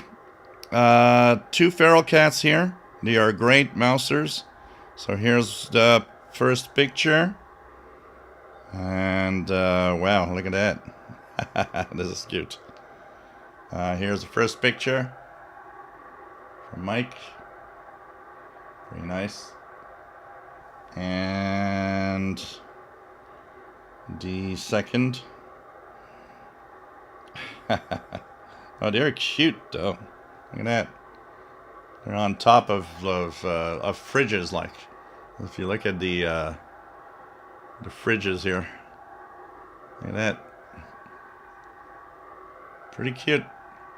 Pretty cute. Thanks for sharing, Mike. Thanks for sharing. If anybody else wants to send cat pics, please do so. I'll give you guys... Actually, let's do a little promotion here. If you like what I do, if you enjoy your time here all the time, I mean, come on, guys. A little donation through the Super Chat. Or there's a pizza fund to make sure that I stay big and fluffy. And cat treats to make sure Paul stays big and fluffy through PayPal. You can send it here. And that is the PayPal address. And also you can send your pictures and your donation also through this email. Official Shortwave Radio @gmail.com. So you guys can send me, if you have a dog, send us your dog pics. Oh. That one is very weak. Probably because it's in that noise. but I hear it in that white noise, 10312. I can hear it in that white noise. So this is interesting. So can you repeat the bell and lecture 3 times fast? Oh god. HF Pirate heard a male voice station W05 calling CQ Bigfoot for around 20 minutes at 15 UT on 7015 upper sideband and the CW portion. Well, I'm not surprised I never got a reply. I mean, you don't call CQ in sideband on 7015, you know. Brian Leisner says 9153 lower sideband's better pitch. Simon Templar have a few special event stations going on ham HF in honor of Bigfoot. Perry, nice to have you here from Sherbrooke, Quebec. Danielson, nice to have you here. 9152 is going all the way down to Melbourne. Rob's Radio Channel. I'm here working on radios at the moment. I'm taking a working radio apart to come out, take the switch, fix the switch. Toast and Love. Oops, let me just go back up. Here we go. Okay, here we go. Toast and Loaf, where I was there. Here's 6959 upper sideband with a string of beeps. SWAT Cats, what is the bruise on... Oh, you guys saw this? This is the bad nurse that, for a blood sample, had to try 4 times before she actually got the vein right. So that's the bruise on my arm. Oh, man, I was like, at the 4th time, I was like, oh, come on, please. It's the first time it ever happens. It's always the first time. Everybody that I've ever had was always the first time. She took 4 freaking, you know. Yeah, it's fun to have your needles go in your arm. It feels real great. Oh God. Different gear. Those Bluetooth dongles are great. I got one, and I can use wireless earphones on my radio. Can switch them from transmit receive. Blogger Dice, somebody posted on my blog that they replaced their ATS 909 speaker with Monocar SP3 RDP, an exact fit. I need to go to my electronics surplus store. They have speakers in stock, and what I would need is to take out the speaker and bring it with me to them and say, do you have something that will replace this?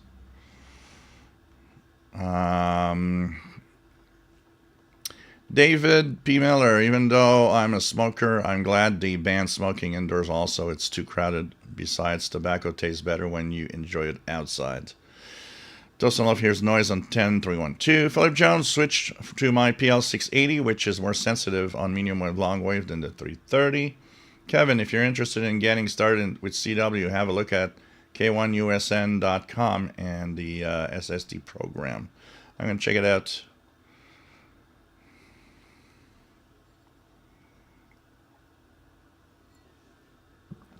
Different Gear TV.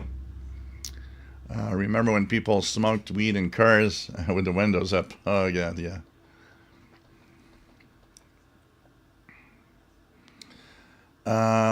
What else do we have?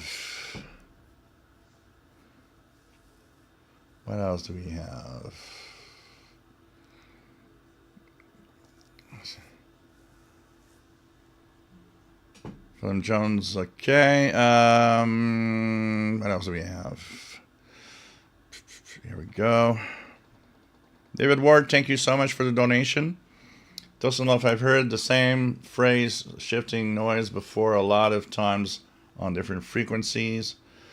Doesn't know if I hear CW2 in the background, 10312. Right Tie Red. I thought that a good solution would have been a license for a smoking bar and a non-smoking bar, and let patrons decide which bar they want to go to. You know, everybody has its own. You know, if I go into the shoes of my father, my dad, he would probably say, hey, they shouldn't have done that. He was a big smoker. People that don't smoke, I've never smoked. So it's like, I don't want to have smoke anywhere. This is the difference goes with, who you are and what you do. Yeah, it was yeah, oh God. You know what scared me, and I was right. What really scared me is when I was at the doctor's office for the blood sample. I heard her saying to the secretary, "This is my first day on the job." Yeah, that's the first day on the job. All right, guys, remember that. It looks like that. I was patient. I was very patient because I was like, all right, you haven't done it much, and like, okay, it's like drain me of blood. Vampire. It was a vampire doctor office, probably. God.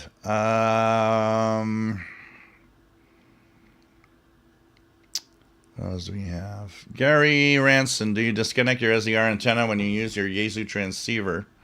VU1HFM.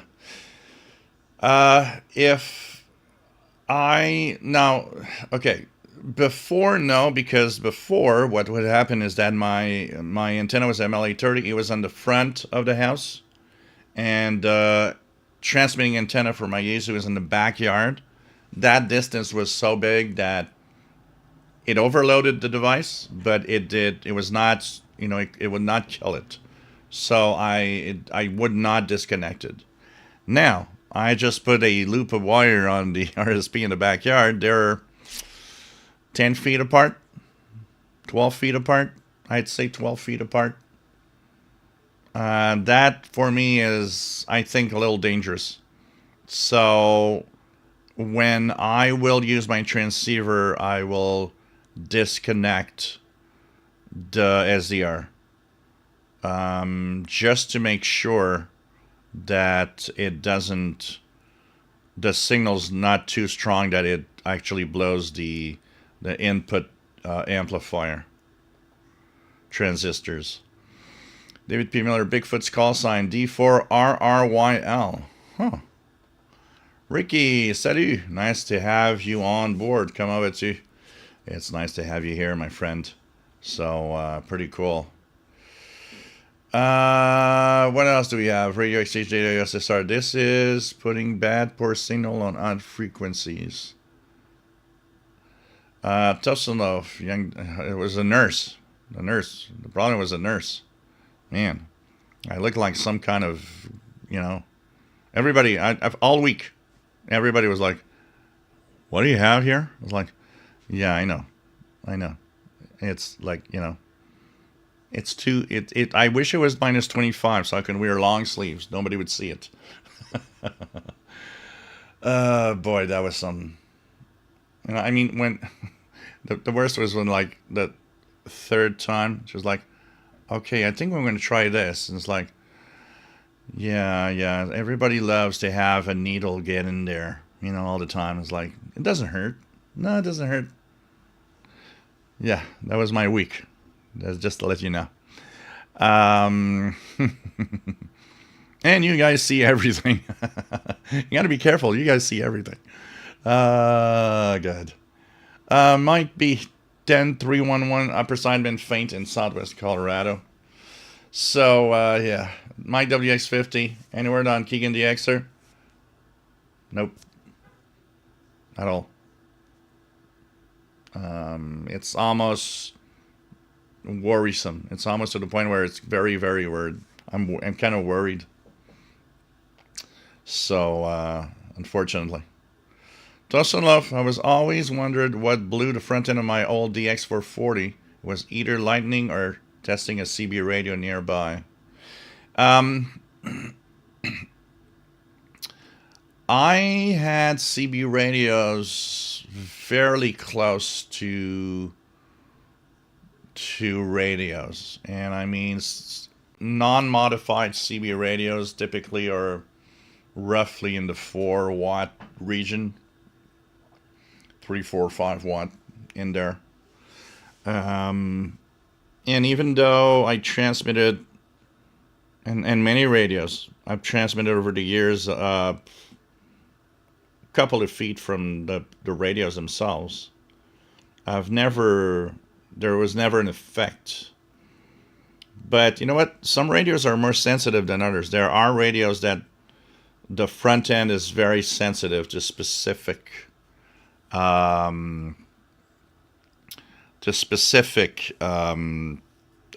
know, power levels. It is something, you know, I almost did a big mistake once this summer. And this is the problem, is that my end-fed antenna is very close to the backyard balcony. And you guys have seen pictures. I'm often listening to the radios on the balcony. And I forgot my Texan H501X with the telescopic fully erected. No more. It was about 3 feet away from the main end-fed. And luckily, as I was about to do a contact on the Yaesu, my brain told me, whoa, wait, you've got a radio there that's turned on and near the antenna. You're going to blow the radio. And I went and I took the radio out and I put it back inside. But I'm pretty sure that if I had forgotten, I would have had. I'm pretty sure I would have blown the input of the Texan receiver. It would have been deaf forever. I'm lucky that I kind of realized pretty soon that my radio was there, because I don't think 3 feet is enough to protect. Same thing as if I transmit, you know, you don't go on the balcony in the back. You're too close. Yes, you don't. There are distances you have to follow. It's like you have to be at least at 100 watts. You got to be at least 5 feet from the antenna at any given time. When I put my end-fed in the backyard, I put it high enough that if people go in the backyard, they're always at a safe distance from the antenna in case I'm transmitting. These are things you got to think about. These are really things you got to think about, honestly. So, you know, but yeah, that I will, because I think it's way too close.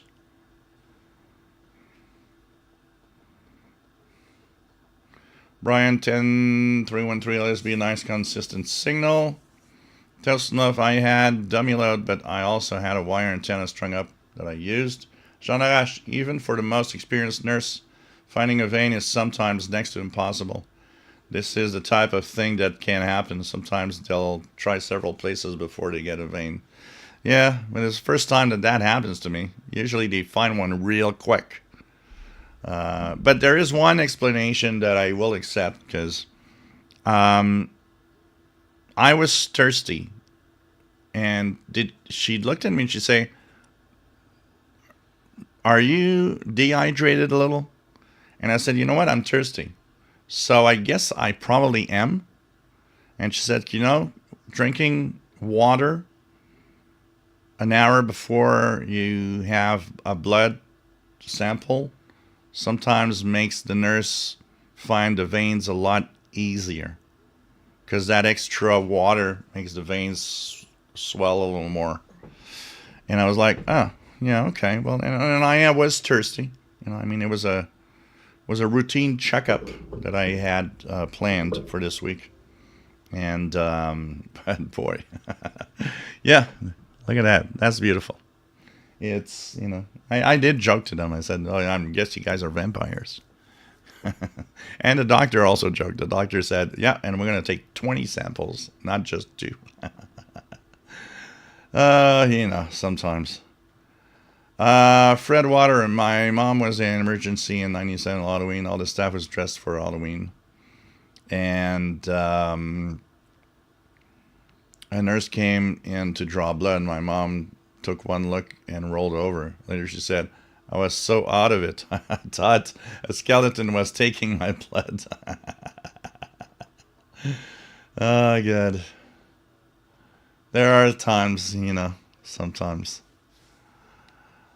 RJ Dakota, when I used to work in downtown St. Louis, I worked in a block for a transmitter site at KWK. It could be heard on every empty FM frequency and did mess with a lot of stuff. The gang the guys I tell you on Channel 20 on Friday nights, they do the Howl Net on the CB band. I guess it was 2 weeks ago. And I wish I could have joined the conversation because they started talking about Sackville, New Brunswick. And one of the guys came from Sackville and their gang. And so one of the guys said, I don't know if it's true, but apparently people were hearing RCI, Radio Canada International, on almost anything, even water pipes. And the guy came on and said, well, I lived in Sackville when RCI was there transmitting. And he said that he could hear foreign languages in his toaster and also foreign languages being heard in his fridge. He said, I'd open the fridge and hear voices. And it's something in the device that could resonate. And so he said sometimes was in foreign languages, sometimes was in French and English. And he said, yeah, it affected Sackville a lot. People were hearing voices in their devices. So, this is where it comes to the excellent documentary from Amanda Dawn Christie that I really hope someday will be released. And I'd pay $50 to get a copy of that. Honestly, easily. I'd pay $50 for it. That documentary I would like to have. Absolutely. I don't know.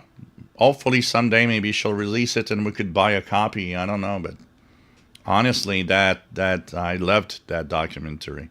It was really, really great.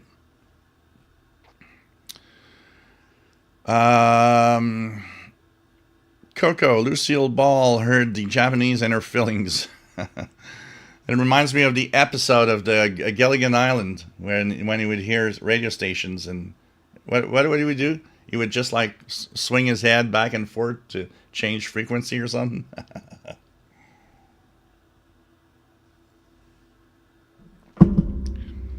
Let's check out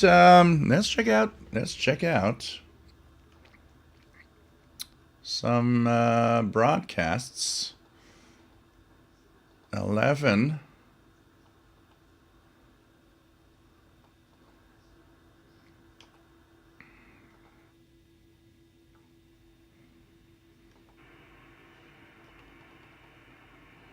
So, not hearing, or very weak signal from Turkey, it seems. And about here, 9040. Not hearing much.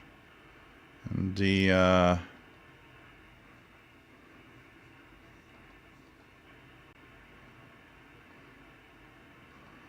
trying to see if I hear anything from propagation doesn't seem to be the best tonight. Looking at what's there. Wow. Because I don't hear yeah. Let's put this here, and interesting to see that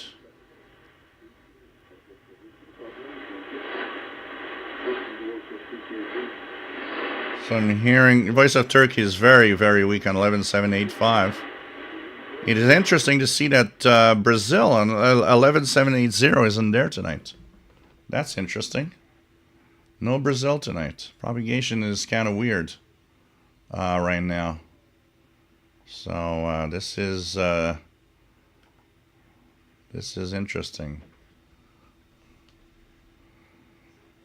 So what else do we have? Thank you, Rob's Radio Channel, for the tip. Much appreciated. Much appreciated.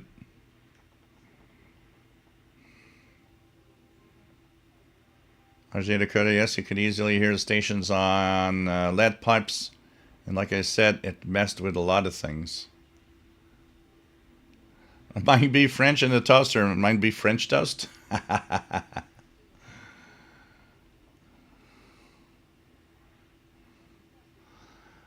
Different Gear TV. My uncle gave me an AM CB radio, which wasn't legal at the time in the UK. My voice was coming through to my parents' TV downstairs. Scary stuff. I was worried the neighbors would hear me here too. Yeah. So Tusselov 13559 upper Simon is nice and noisy tonight.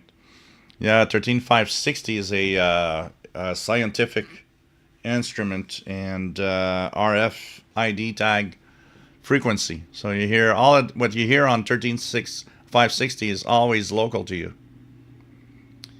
RJ Dakota, the transmitter is still there, but I think that it must have lowered its power. Perry sent a cat picture. Let's check that out. Cat pictures. Cat pictures. Okay, we have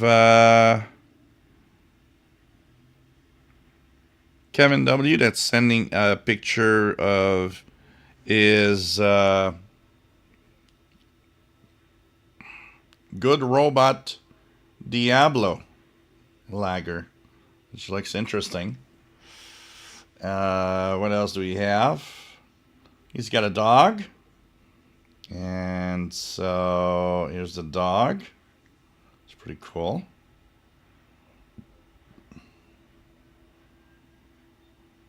Well, look at that. So here is, I'm going to do the best to put it here in the way that you can see it. The dog's here. I bet he's watching me, or she's watching me. Perry as the cat pic. Aprilia the cat.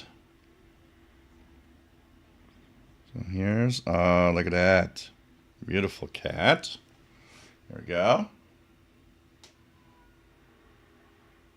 Pretty cool. So thanks, guys, for sharing. It's cool to have all of your cat or dog pics. And it's pretty nice. So this is pretty cool. So I will... so Kevin says that's Jock. All right. So I will take a little break for my caregiving duties, guys. And I'll leave you with a very weak but a signal of Voice of Turkey.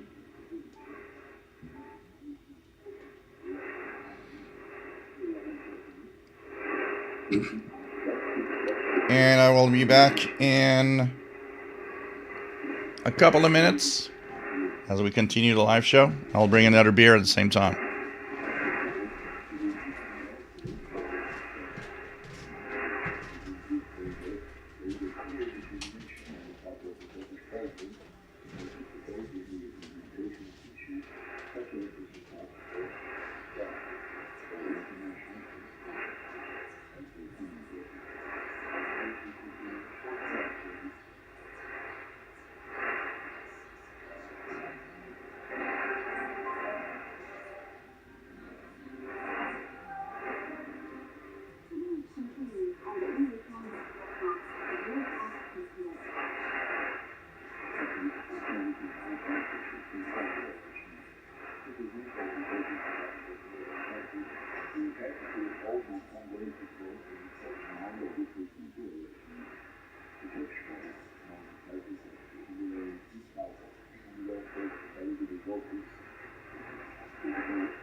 Seems there will be a little bit of music to remove from the live show before the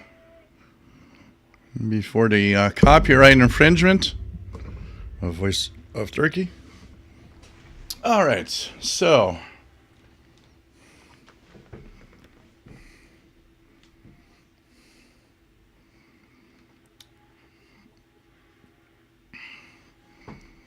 yeah, there's all sorts. 13560 being the instrument channel and stuff. There's noises from machinery. If you live near an hospital, you will hear a lot of those noises coming from different devices at the hospital themselves. RFID stuff. It's really a scientific and instrumentation frequency, and everything you hear there, it's always close to you. Tyrant says, I usually listen to Radio Amazon in Brazil for music, but I have yet to get Turkey. Maybe I did, but my dial is analog string and pointer, so nothing positive. Yeah, and often it's the it's also if the analog radio you have is very finicky, where there's not that much separation. It might be difficult sometimes, especially if one is stronger than the other, to be able to separate them, which is selectivity.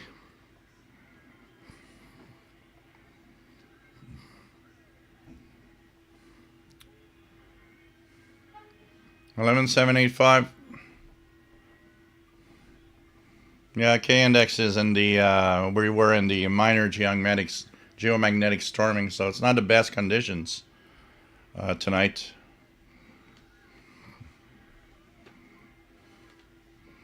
So another cat pick from Mike B. Let's check that out.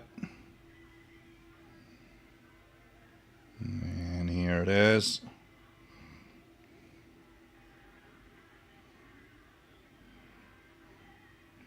Feral kittens. Look at that, guys. Feeding the feral kittens. Will he win? Will they finally at some point?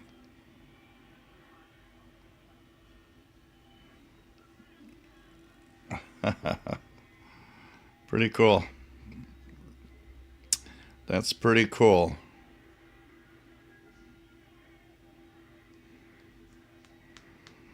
Pretty cool. So, Voice of Turkey, not the best signal tonight, but it's there on 11,785. And I'm almost wondering if, yeah, Brazil came back. Here, Brazil's there now. When I say north to south signals are better when there's geomagnetic storming going on. This is an example. So, it's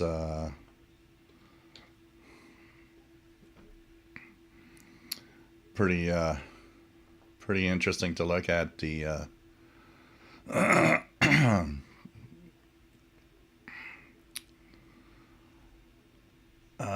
okay, so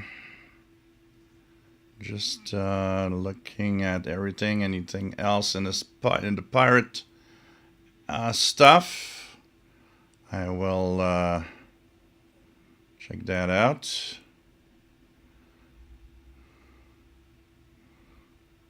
Check that out. And just want to do a little something here.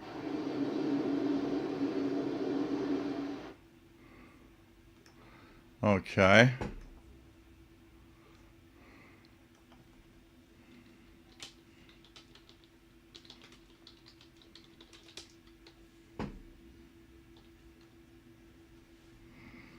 So it's pretty cool. Okay, so pirate stations right now in North America. Sorry for the delay. Anything else is startup? No more wings. 6930 CW. Oh, that's earlier. Radio Free Spirit 6916 upper sideband. Let's see if I hear any pirates right now here on any frequency right now. So, you guys. Nope, I got some really high interference.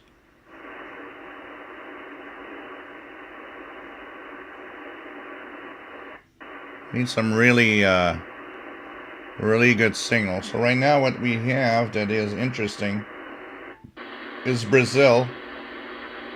Radio Nacional Amazonas. That is Brazil right now. So that's coming in well right now. So they were off a few minutes ago. They probably had a temporary problem with their transmitter.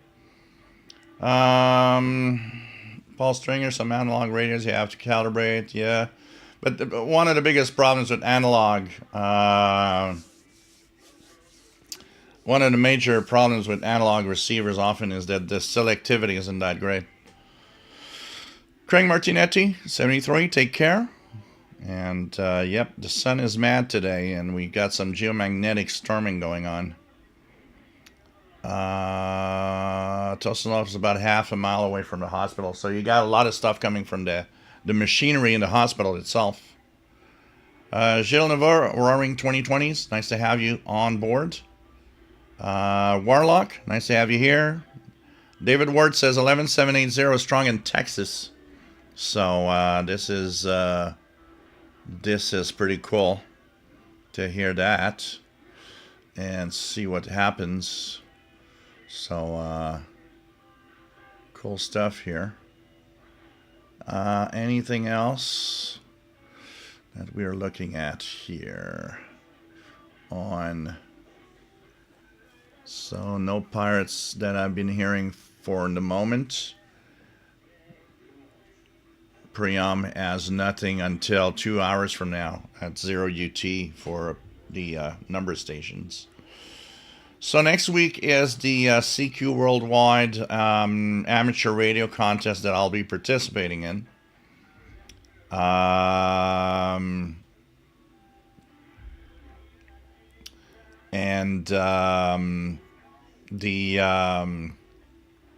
This is a contest that I really love to be in. It's one of the contests that I just have a lot of fun with. And I will, of course, start at 0 UT on Friday. So if you hear Victor Echo 2 Zulu Zulu India, that is me. It's fun even for listeners. You know, maybe listeners, like you're a listener, you're like, well, I don't know why a contest would be fun for me. One of the fun things about the contest is all the stations from different, all the stations from different parts of the world. It's truly a nice occasion to DX. And one of the places you can actually look for the call signs if you start listening in is curazed.com. Create a free account so you can get all the details, and you'll have you'll have the details of some of the stations you're listening to. curazed.com is one. There's curazedcq.com also. And there you'll get all the info of the different stations, different countries that are on the air. And I mean, this is a big contest. It's probably one of the most, if not the most popular contest in amateur radio. It's very easy for those that want to participate. All you have to know is your CQ zone. So mine is 05. It's not complicated. If you want to know what zone you are, there are websites for that. There's maps also that you can check. CQ zone map and info. Let me see here. Here we go. You can actually go here to CQ ITU zone check and basically enter your locator or grid. So for example, I am in EM35 and I just go and there it tells me that my CQ zone is 04. Actually, it was not 05. I don't know why I said 5. So I'm in 04, and I'm in the ITU zone 07. So you can find that info by entering your grid square. You can find that info by entering an address, latitude, longitudes.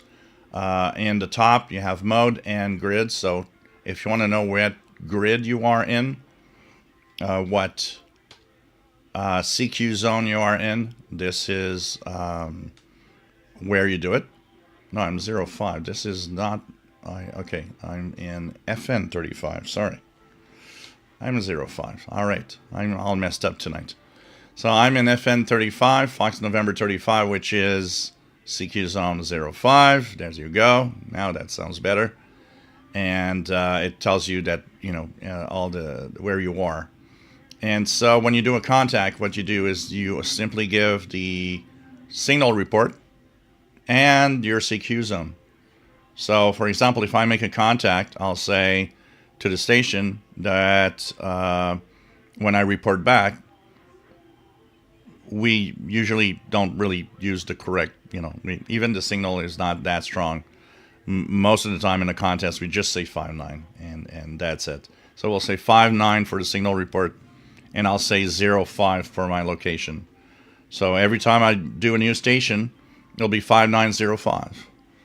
And that is added to their logs, and they will give me their own signal, their own report, their own number, and I don't know, depending on where you are. An example, 5911, and that will give me their location and their CQ zone. And you report that to CQ Worldwide website, and you will have a certificate. They send certificates to everybody, give you a kind of your position in the contest, where you are, and so you can check that out here. And as a listener, it's a lot of fun. For years, I've been doing it as a listener, and for years, I've had a lot of fun chasing countries all around the world that you rarely or never hear about. Mike WX50 did LRA 36 Radio National Archangel San Gabriel ever start broadcasting again? Their transmitter is still in the United States, and they are waiting for spring to really get to a point where it's going to be easy for them to go and bring that transmitter back to Antarctica. So that is the reason why, because they were we were in the summer in the Northern Hemisphere. It's summer. And we were summer here, so it's the winter there. So in the winter, they don't go there. It's just too rough of conditions. So what they done is that they fixed and tweaked the transmitter. They're waiting for the transmitter to be sent back to Antarctica, which is easier in the summer. So they are expecting still, and last report I heard was from Glenn Hauser's Roller Radio. They were expecting to be back on the air maybe sometime in December or January if everything goes well. So this is going to be interesting to look at. Kevin, weak lower sideband 6955. Blogger Die says 6942 CW, 2 stations now. Huh. That's interesting. Just beeping now 2 to 3 per second. That's interesting. Let's see if I get anything there on 6. I believe there is something on 6942 that I could hear. 6942 upper sideband.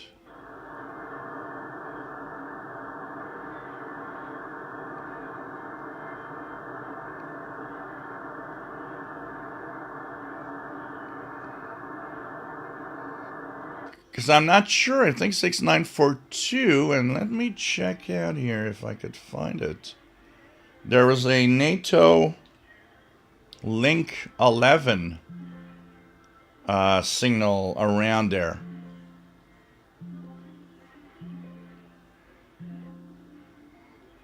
$6940. I'm not sure, but I think there was a NATO Link 11, which sounds like a beeping signal.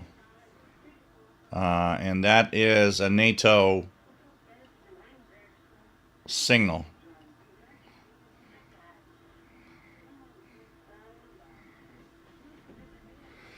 Hey, Tubrok Tim, nice to have you here, and thank you so much for the donation.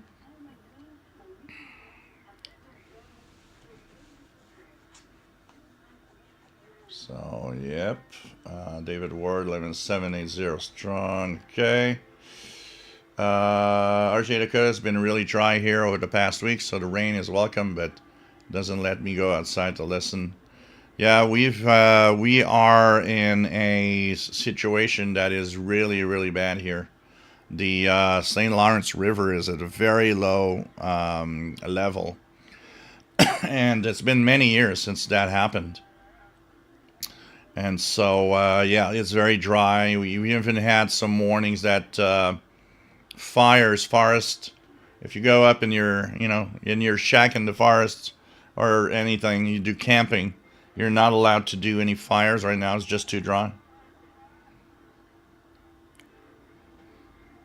Blogger Dad got some speech on 6955 LSB, but it's weak. And his radio's off frequency and really hard to use in single sideband. Usually in lower sideband, what you get is mostly peskies, fishermen that will send, that will be talking like using CB. Brian Leisner sent a picture of his beautiful dog, which looks like a collie. Very beautiful. Very beautiful. Nice to see the pictures of everyone. Animals. It's really nice. And so, RJ Dakota will be interesting to hear Argentina back on the air. I remember hearing them on 6960, 9690 and 11711. That also, you know what? There was a post on the Glenn Hauser's World of Radio group, and they were mentioning that they want RAE. It's still in the plans. RAE Argentina still wants to be back on their own transmitters in Argentina.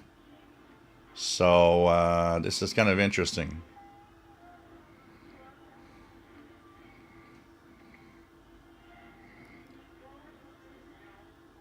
David Ward, take care. Stay safe. Always fun to have you here. Kevin, 6825CW. 6825. Here conditions are bad tonight because when the geomagnetic storms happen, it's worse up here. Yeah, 6825. I hear it. This, I believe, I hear it here. This, I believe, is the, let me check the schedule here. I'm pretty sure that is from France. AV. Oh, they took out this from the schedules. That on 6/8. Let me check out. I'll bring it up here. Oops. Yeah, 6825. And I think it's, yeah, it's Fox Alpha Victor 22 station. 6825 is the French Navy encoded CW practice station.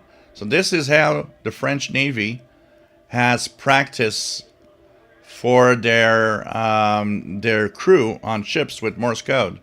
So there are several frequencies of FAV22, and they are simply sending encrypted letter groups, and they are meant to train the French Navy with the Morse code. So that's what you're hearing, and that comes from France on 6825 right now. So this is what you're hearing. I'm hearing it here, not super strong, but it's there. Warlock, if you want to send a picture of your cat, official shortwave radio at gmail.com. It is also an address for the PayPal. If you want to, anyone that wants to send a donation for the pizza fund and cat treats, that address works.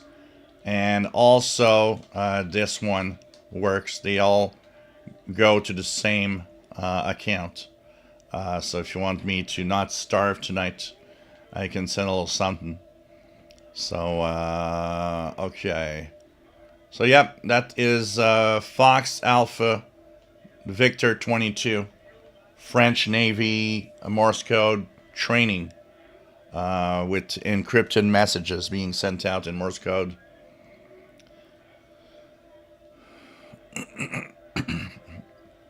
Mike B sent a picture of his neighbor's dog that just came over and said hello. I like that. So here's the neighbor's cat. How can you say no to giving treats when it's such a lovely little dog coming? Well, not a little lovely dog coming over and saying, "Hey, how are you? Can I have something?" This is so cute.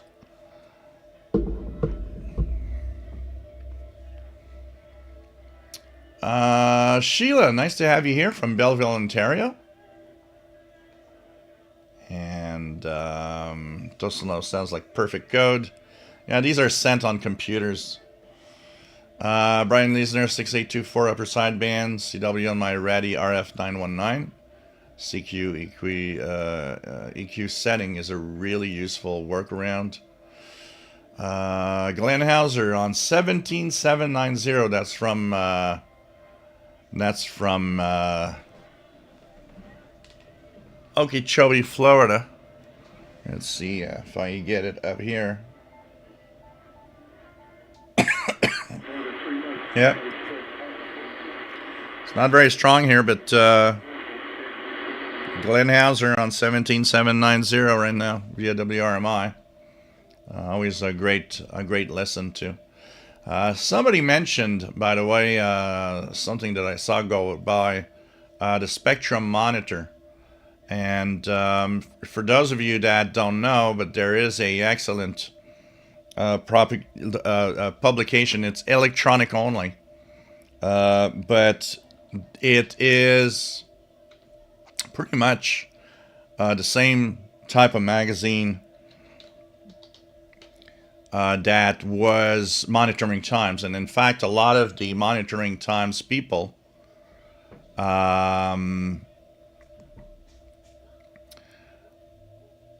are actually there and are continuing their columns on the Spectrum monitor. It's a great little magazine, so check it out. You can buy one copy of the magazine, like for example, you can purchase the October edition and so on, or you can just subscribe for a year and get them. So if you buy just one, it's the price is $3 US. So this is a PDF publication, and the Spectrum monitor. I've been subscribed for years to the Spectrum monitor. Really has the feel and look of monitoring times. So you can check it out. This is a Spectrum monitor. You know, another place where it's really amazing, where you could subscribe, and it's the Canadian International DX Club, which is really, really a nice place to be. It is a radio club. You're not just getting a publication like the Messenger. You are getting also a membership to a club. And this is very, very nice because you have also a monthly Zoom that you can join. And you have the Messenger magazine at the same time. So just to give you an idea of what it looks like, I'll show you a screen. We'll have a screenshot of this. So this is the Messenger, in fact. So great publication. So just to show you guys, I'm just going to share the screen here for screen capture. Here we go. So this is the October issue of the Messenger with Halloween Pirate on the cover, and you have all of the things, the headquarters report, broadcast band, very interesting, World of Utilities, which is me doing that column, Shortwave logbook. There's Brian Penny's excellent pirate free radio scene. There's a lot of stuff in here, and there's all scheduled the websites for schedules of radio stations and so on. I mean, this is great publication that you get at the same time as being a member of the CIDX Club. You get, of course, that monthly Zoom that a lot of people join in. The other one that I was talking about, this is the Spectrum Monitor here. So you could buy one, or you could subscribe for a year. And the only problem with the Spectrum Monitor is that if you subscribe now, you get the 2025 issues. If you want to subscribe for 2026, you have to wait until late December, January. I find it sad that they just can't find a way to manage that. If you subscribe now, you get it from now until October next year. But hey, you can buy one every month until the end of the year to do the big subscription of 12 issues, which is $36 US. It's a PDF publication also for the Spectrum Monitor. So, these are great things. I will share the website for the Canadian International DX Club bulletin, which is cidxclub.ca. And here you can get a sample copy. If you've never asked for one, you can ask for a sample copy of the bulletin. So this is the website for Canadian International DX Club. There are quite a few people watching that are subscribed, but if you're not, and if you never asked for a sample copy, do ask for one. You'll get the sample copy, and you can decide if you like it, if you want to subscribe. It's very inexpensive, $10 a year, or $25 for 3 years. Like I said, it's not just subscribing to a magazine. You're part of a club.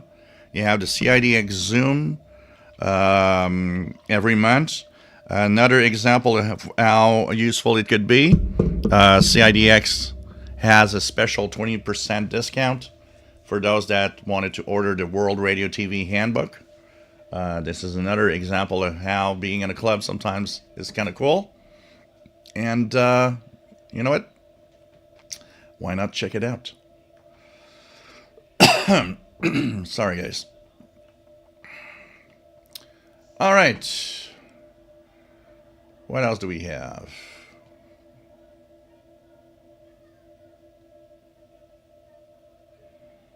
I'm just going to put the volume lower here on my SDR. Okay. Tosenlove has several neighbor cat friends. Same here. I got Marcus. I got Gigi. I've got Simba. that are lovely cats. And except for Gigi that doesn't like Paul the cat, every other cat just loves Paul, so that's nice.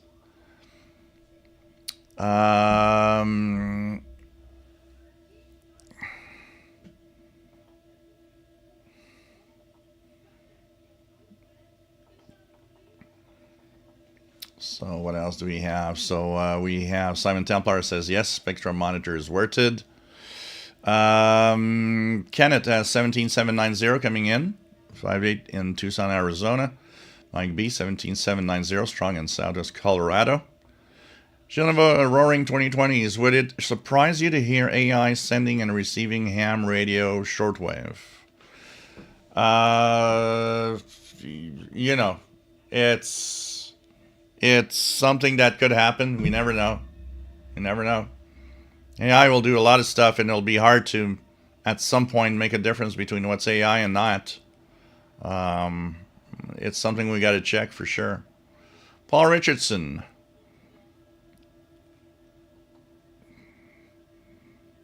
says, true, my father remote control plane started talking in the night. I guess he may be a little behind in the chat and the live show. I-61 17790 coming into the Colorado Springs. Kenneth, I seem to remember hearing about CIDX just last night. Really? I don't know where.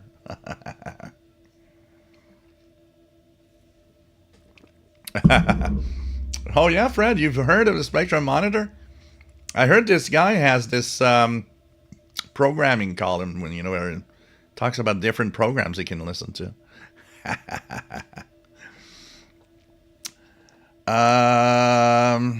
Kenneth, I thought the U.S. FCC was publishing a pirate-free zone. Blackguard,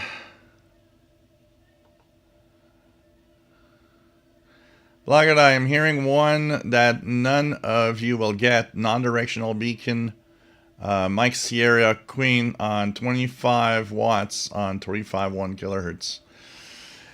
I scanned the whole long wave band a week ago and did not hear a single, and I scanned real slow, a single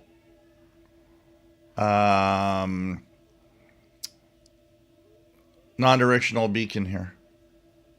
There used to be a dozen that were easy here. According to the William Hepburn's excellent long wave list, in a year from now there will be no more. About a year from now, even the one you're hearing now, listen to it regularly because at some point they'll be gone. They are really decommissioning all of them except a handful that will be in very, very small airports. But most of them will not exist in a year's time. So if you hear some non-directional beacons on long wave, now's the time to tune them because they'll be gone. So Roaring 2020, do you think that AI will ever be used in ham shortwave radio? It will be used everywhere at some point. There will be all sorts of things done. Some radio stations are trying to get away with putting an AI generated DJ on the air. Gives you an idea of how desperate these stations might be. Imagine AI costs nothing. You don't have to. There's nobody to pay. And I mean, heck, I was looking at I'm subscribed to YouTube Music to have access to all of the music. And now they're having AI DJs on some of the music channels that you get that talk about artists. So it's like you'll listen to, I don't know, a Fleetwood Mac song, and then there's going to be some AI DJ coming and giving you details about the song, why the song exists, what it means, the band, and so on. Just like a real DJ would talk about whatever he's playing, and then continue on to another song. This is getting serious, I'll tell you that. Matt, I'll be busy making dinner, but I got headphones on. And by the way, I have a cat named Gigi, who I would like to think you would get along with Paul the cat. Well, Paul the cat gets along with every cat pretty much. So it's really up to your cat if she's the kind of cat that would be okay with other cats, and especially Paul the cat. So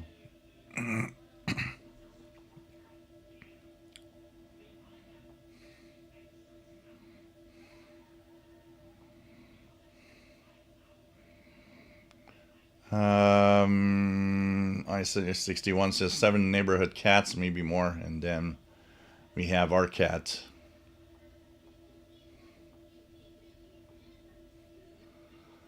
Fred Water, the 3-year deal is great, a great price. Oh yeah, definitely.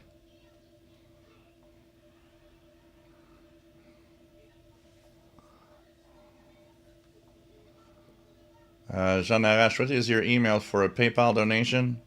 Jean Arash, PayPal is 2 emails work. So this one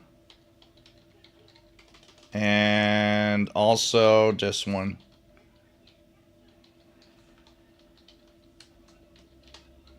So if you send it to one or the other, they go into the same account. They all go into the same account. Jean Arash. Fred Waterer sent a pic of his feline overlord.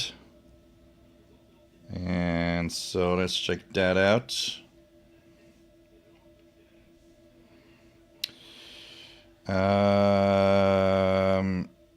We have RJ Dakota that just sent a picture of his cat. Beautiful, beautiful cat, as we say. Beautiful cat. I like that. Then we have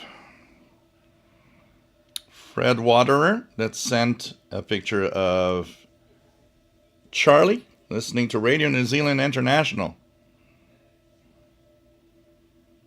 The no cat on the desk rule was relaxed that night. So here we go. That's our Fred Waterer. This cat. It's pretty cool. And we have Sheila, me and Peanut, furry-year-old female cockatiel. Oh, I love cockatiels. I had one for 25 years. It was called Coco. And a Shortwave souvenir from my cockatiel was when Rye Italy interval signal. You guys remember it was that singing bird all the time? Oh man, my cockatiel would just go nuts in the cage. It was just like running all over and looking everywhere. It's like there's another bird somewhere. That Rye Italy bird just drove him nuts every time. So he lived to be 25. And he died. The funny thing is, he died in November of 2014. And June of 2025, Paul the cat came into my life for the first time. It was like if everything was placed that some other creature needed to be here to replace Coco. But I would have loved to see how the cockatiel and Paul the cat would have actually gone together. Blogger Deitch says China, I think on 9410 with the Ratty RF 75 vein telescopic music, strong with wire, Chinese music. Yeah, 9410 is often, I heard that several times with some Chinese music here.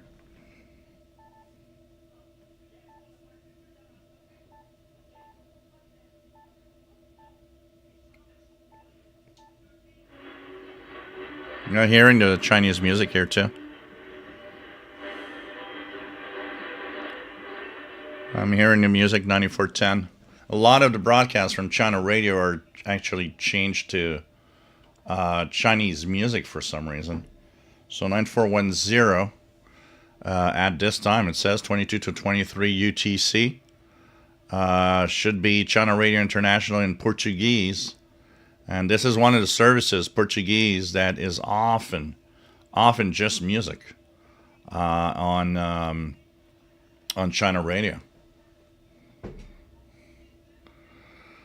Yeah, radio it's easy to fool on radio. Not now, because AI still sounds too weird to actually replace AI. But at some point, I can tell you that it's going to be tough, very tough to make a difference between anything that will be AI and in the radio field, and even on TV field. I could see that in 5-10 years, when it gets real good, people trying to make, I don't know, news bulletins on TV with fake AI personalities.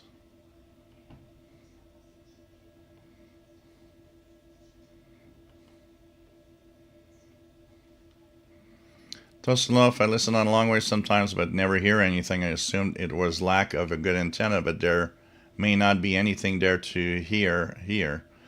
In North America, long wave is mostly non-directional beacons, and they're weak. Those are pretty much being decommissioned. So the places that still have some long wave stations in Europe and even there, slowly, one by one, they're going away. But yeah, in North America, long wave is a tough one. What I hear mostly here is the Navtex marine transmissions on 490 and 518 kilohertz. Those are easy to hear. But apart from that, I almost don't hear anything anymore. There used to be dozens of... I remember making a list in the 80s and 90s. I'd go on long wave from like 100 kilohertz all the way up to 500 kilohertz, and I would log every non-directional beacon I would hear, and I'd have maybe 40, 50, 60 sometimes.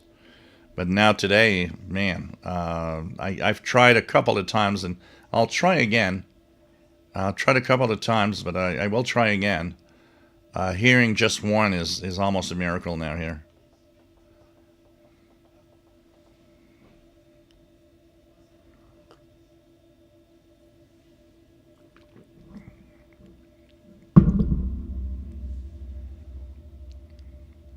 Blogger, I got chain 1 in Algeria and long wave once. I think it was last fall. Yeah, being closer to the ocean in Virginia, you have that capability if conditions are right.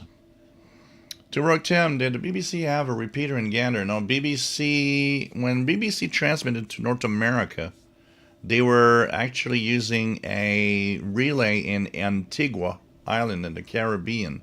That is from where they were broadcasting. That they were broadcasting on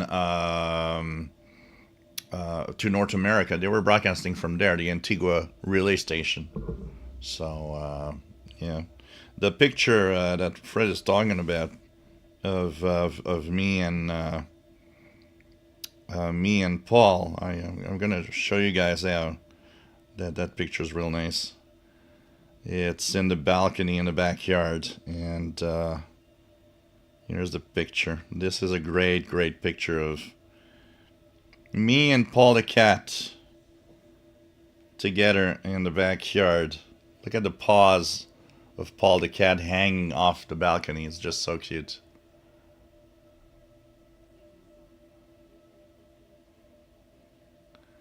That was a really, really nice one. That was taken a month, 2 months ago, a couple of months ago, sometime this summer, even maybe in the spring.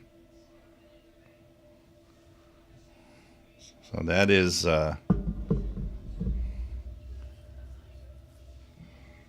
Arash, AI can be as performing as a real DJ if it can do stuff like weather or traffic in real time, like a DJ could. It will.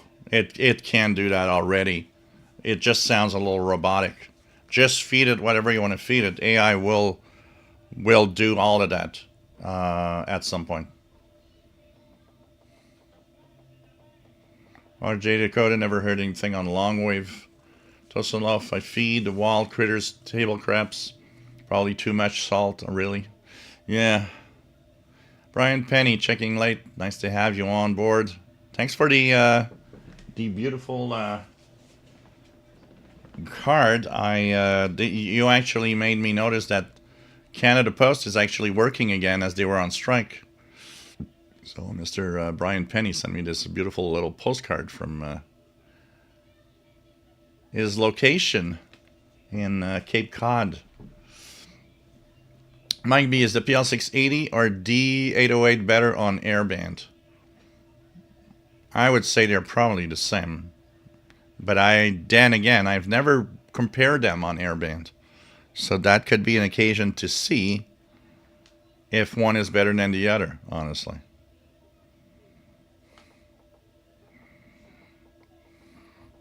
Lagadai, I don't listen to much airband, but both of these radios do well on air. The problem I noted on the D808 is this loud noise after the end of each transmission until the squelch kicks in.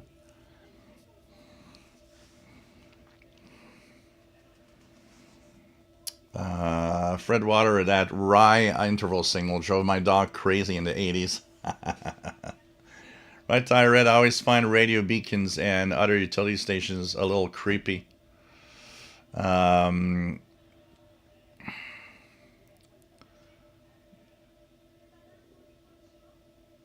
Because of the lack of humans involved, AI radio is just a station with no humans.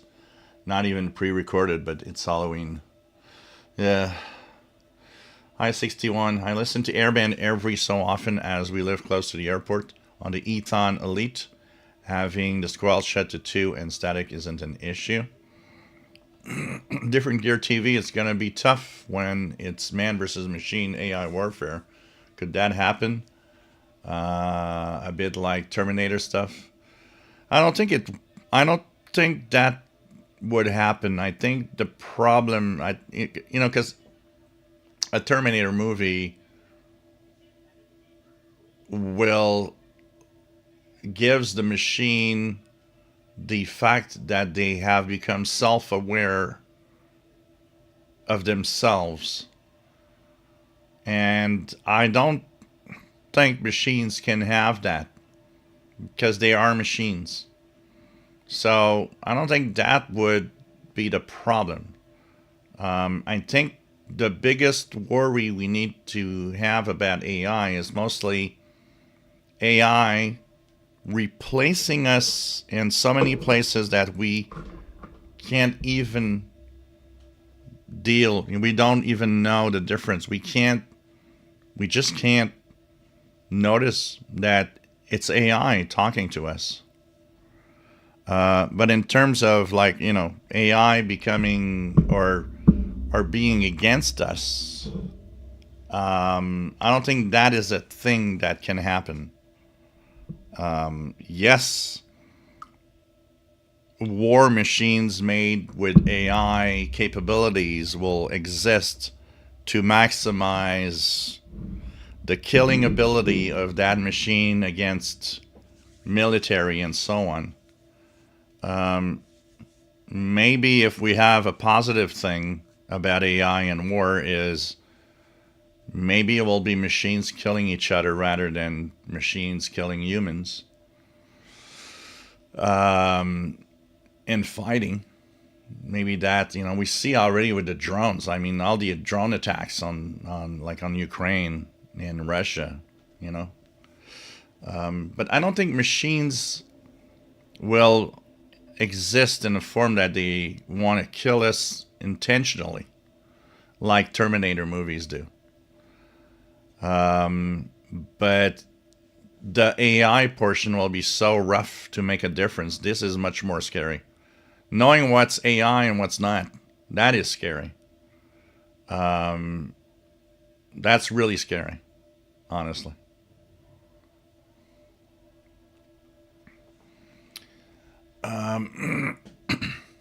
RJ Dakota, I still listen to the air band on the D808, even when I live, where I live, I can actually receive a lot of different things on it.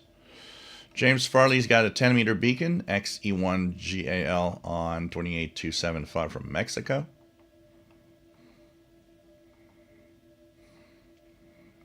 Waiting for Rouge AI to start their own stations, shortwave stations.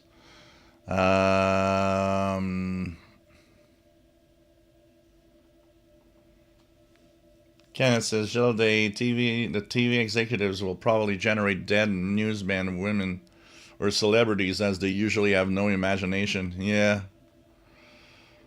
I had that picture of me and Paul is great.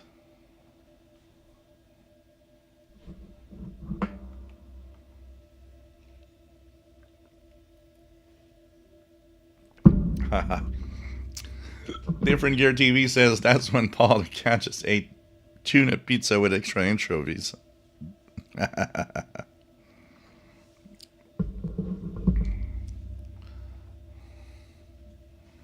Right, Harriet says, long day at the office, Paul. Cat's deep thoughts.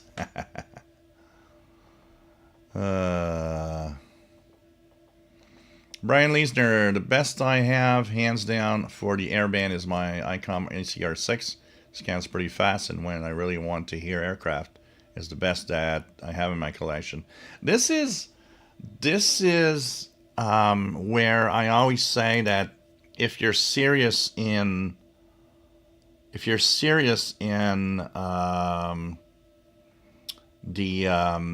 airband listening, it's better to have a scanner radio. Because one of the biggest problems of all the shortwave radios that I have airband, that scan speed is so slow, you miss out on everything. If I take my Realistic Pro 43 here with Hyperscan, it scans so fast that it goes through the airband probably 20 times, 30 times, in the time that the XH data will do it once. And that makes a difference, because when you are in a band where communications are intermittent, scanning real fast makes a difference in finding those new signals.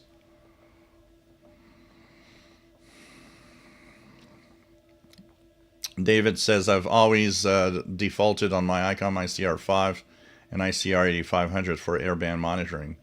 Great performance on both from this task. Fred Water, I was just about to warn Jill he had a huge bug crawling up his wall, but it was on my screen. Well, what was it, a month ago, when I was actually looking at the screen here to see if my picture was right, and I could distinctly see there was a spider kind of crawling up the wall here somewhere. And so I was like, okay. Oleg, new station from Finland. There's something on 6120 in Finnish language. It's not new. 6120 actually has a great story that was told by Sheldon yesterday. 6120 is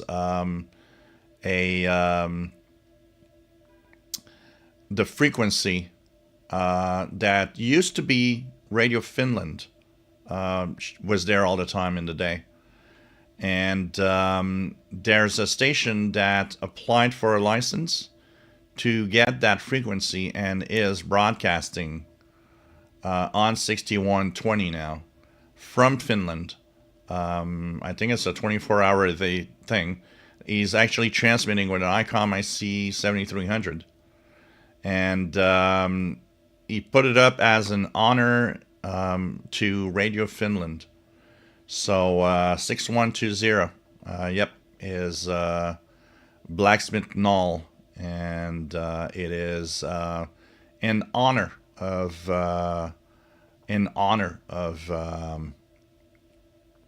Radio Finland that use that frequency a lot. J Dakota, yeah, Radio RSA. I think Radio RSA also did bring my cockatiel pretty crazy too. Black and I don't think you can scan air on PL680. Or you know what? I don't remember. I don't remember if you can.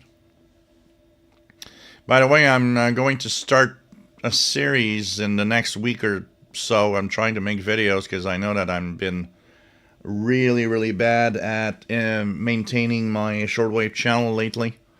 I want to do and I would like your participation, Lagardai, with that. I would like to do some form of best radio with the different categories, price categories for Christmas 2025.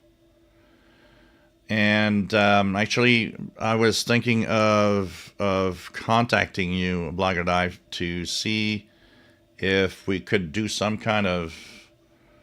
I mean, you have radios I don't have. Your reviews are good, and I think that we could like do something together, which would be kind of nice.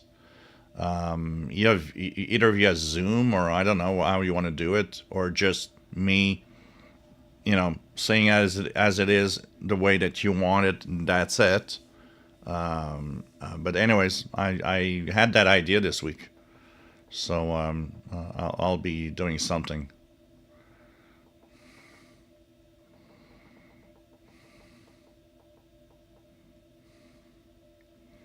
Justin, if I use the Facebook AI search button under post, sometimes it sends replies to your DM. Ladies, they'll always know that the posts are about our humor, though. The RoboCop movie, yeah, RoboCop. Brian Leisner, none of those portables are fast enough, so when I just want to listen to pilots, it's the ICR6. Yep. Friend Water, what worries me about AI is that so many people fall for it.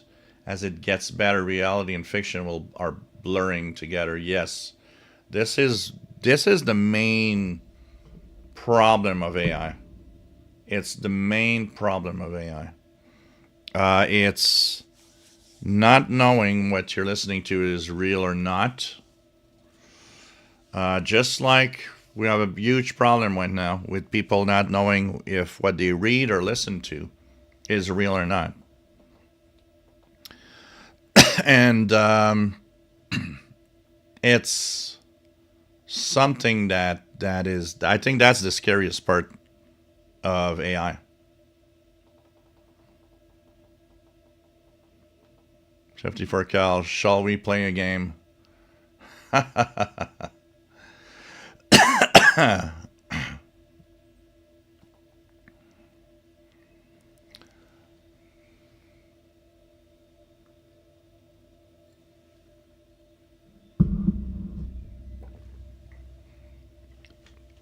Oh yeah, there's birds. There's also birds on the Radio Netherlands interval signal. Yeah, that's true. That's true. Blogger Ice says, sure, it would be fun. Maybe we could do something. If you're okay with it, we could be something like join via Zoom and do some kind of list that we would. Maybe we could do on my side. I'll do a list with the radios I have that I deem are good for the top 10. Maybe you could do a top 10 of your own, and we could mix all that and talk about the radios that we both find are worth being the Christmas radios of the year 2025. That, of course, are still available for sale. So we have to keep in mind that whatever radio we'll talk about, it has to be available. I think that could be fun. Yeah, definitely. So we'll do something.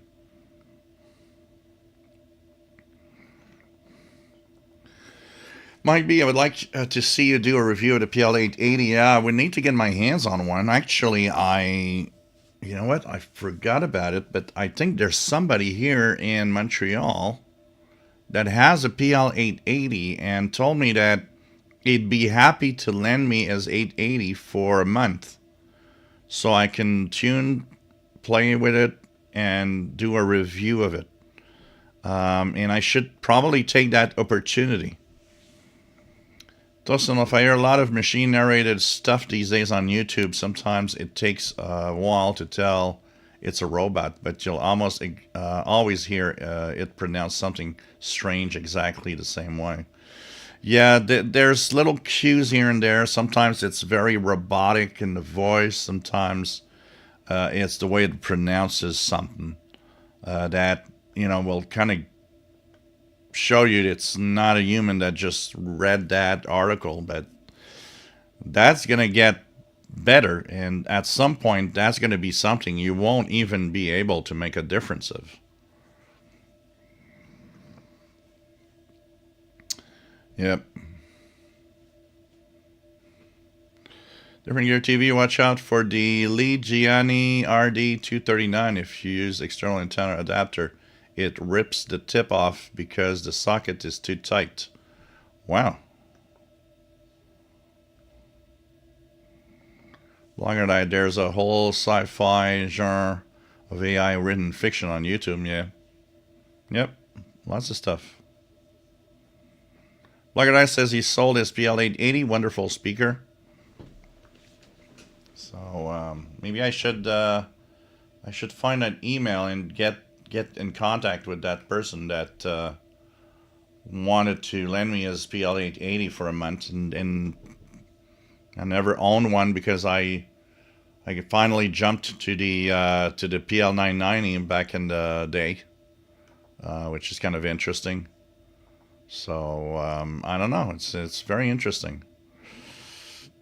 So, anything else? Wow, it's so quiet tonight in pirate radio stations.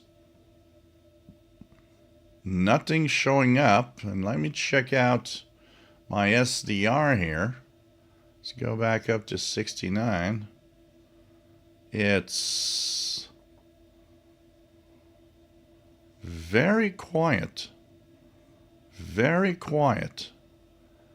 And the pirate activity on I don't know if it's propagation, maybe the conditions aren't good, but it's very, very quiet right now, I gotta say. This is, I'm gonna leave it on 6925 here, see if I hear anything there, but awfully quiet right now, awfully quiet.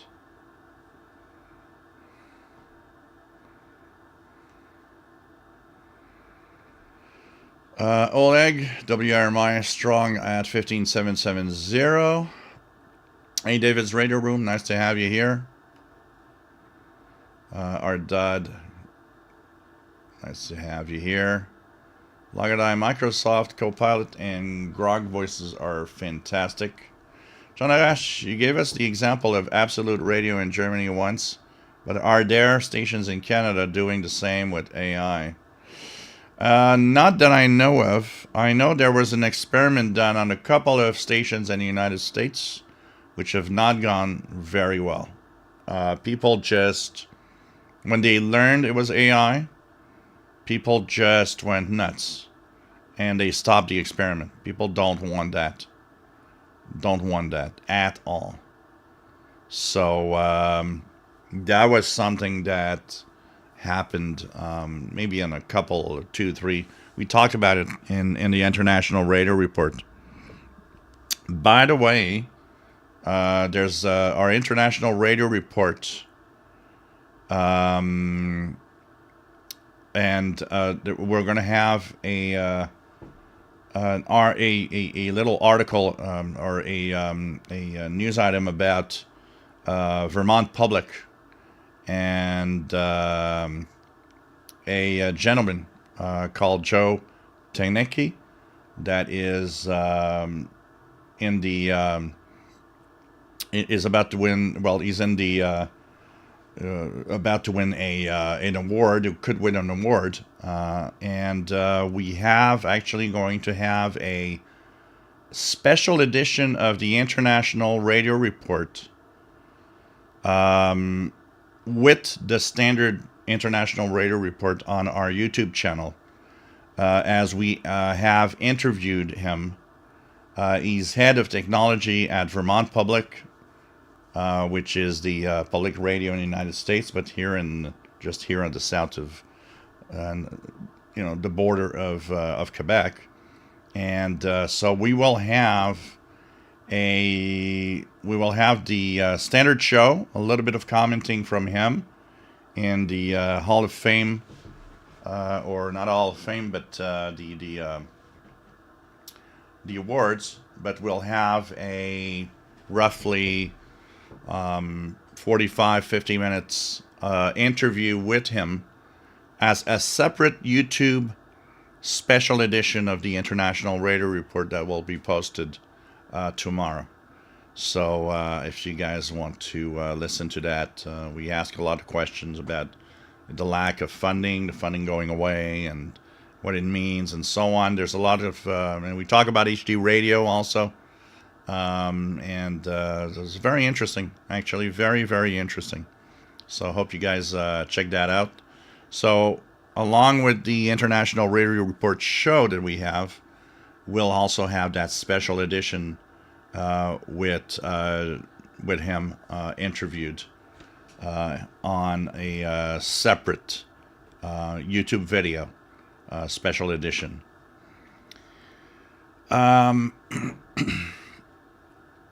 WF7IO Brew, nice to have you here, Bert. I'm doing some an astrophotography demo tonight at Natural Bridge State Park. Have a great show. Send you a pic on Messenger. Cool. Have you seen Comet Lemon? I tried to take a picture yesterday. Was unable. There was a little bit of clouds, but apparently it's just bright enough even to the reach of a smartphone camera. Tosanov says there's a lively CW pileup near 7000. Canada, the Pirates are trying to sleep in for their Halloween broadcast. Maybe that's it. Madrid DXers, Shell, do you think the possibility of someone creating a radio channel using AI video generation and posting false catches for like number stations that no longer exist, in my honest, it will mock genuine content creators who do our hobby? Everything is possible, Madrid DXer. I think about it as my own. I do a living off of YouTube. And I realize that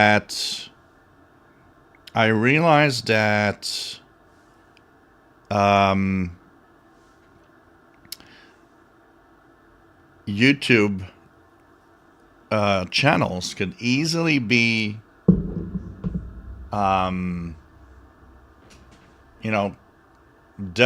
with AI. AI could take over with content and stuff. And as content creator, I'll be battling not just other creators. I'll be battling AI content that is a machine capable of posting videos all the time. It doesn't tire. It doesn't get tired. It can just do it all the time. Aggregate stuff from everywhere. Make videos. Imagine that. That is a scary part of the future of the content we'll get.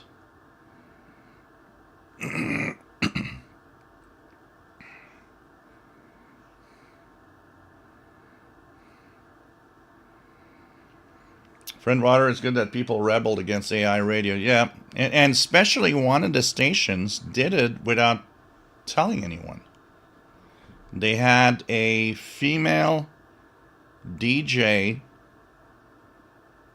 Was it a female or whatever? That had a name. It's a journalist that came up and said, I don't know anyone in the media, as in the radio field or anything that has that name. Started searching and searching and searching, realizing that No, there's no one that exists. There's no, popular DJ or announcer that actually is called that. So he actually contacted the station saying, I don't find the name of anybody that works in media that is on your station. I don't know who she is or he is. I can't find any info on that person. And that's where the station came out and said, well, it's an AI DJ. It's an AI announcer. And that came out in the newspaper. And people just got like, oh, God, no. You're not going to do that. I think people don't want AI, first of all, in radio or TV. But I think the fact that you hid that information from people, making them pretend that it's a real person, I think that got a lot of people mad.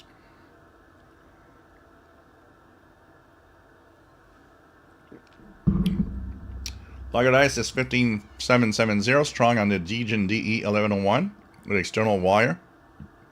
Let me check here on my SDR. So 15770 right here.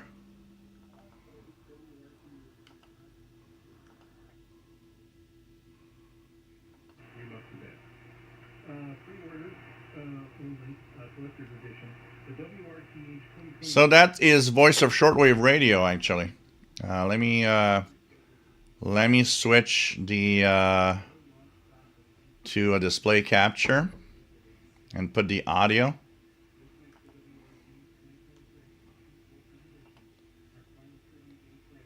Years of the world's most comprehensive and up-to-date guide to broadcasting. Pre-orders will open on Wednesday, September 24th, and close on Friday, October 31st, 2025. Please watch our communications channels for the official announcements and subscribe to the newsletters to always stay updated. And that is at wrth.org/newsletters. Looking ahead with digital, moving forward, WRTH will be available in two formats. The WRTH mobile app, which is multi-year, furniture, and the WRTH ebook, released twice a year because of the winter and summer schedule. We believe this transition will allow WRTH to remain relevant, accessible, and sustainable while providing you with more up-to-date information than the print ever allowed. And now for pricing. To reflect the reality of production and to keep WRTH alive in its new form, prices for 2026 will be as follows. WRTH 2026 printed book is €59.90, excluding shipping. WRTH 2026 web app is €27.90, and WRTH 2026 ebook, the winter and summer editions, are €47.90. And shipping costs will remain similar to last year, varying by region. So that was voice of shortwave radio, VOSR, on 15770. He actually asked me if I wanted to do a bit on an audio recording that I could send him that he would play on his show. In past months. Jim Gordon, I have a PL-82 and I find it excellent for outdoor portable use. It's a shame that Texan made a mess of the planned sync detect, worth considering as a purchase. Look at I. Strong without a no antenna. Take care, Roaring 2020s.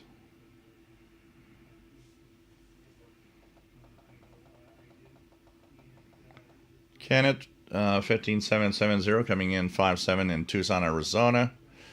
S. James Curtis, yes, astrophotography, have fun. Yep.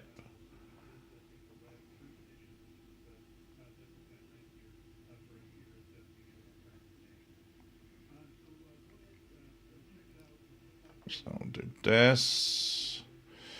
Black eye, too dark. Adding inside. Spindle Twister AI is going to be the demise of society. Doesn't not forget, my radio has a whip antenna sometimes, so when I unhook the main antenna, it still has a 4-inch antenna. Fredwater, I was researching stuff for my column. AI told me what frequency the Red Cross Broadcasting Service was using, and it was totally accurate in 1972. I've asked stuff sometimes, and one of them, I want to try it now. If I ask Copilot, I will ask Copilot what frequencies,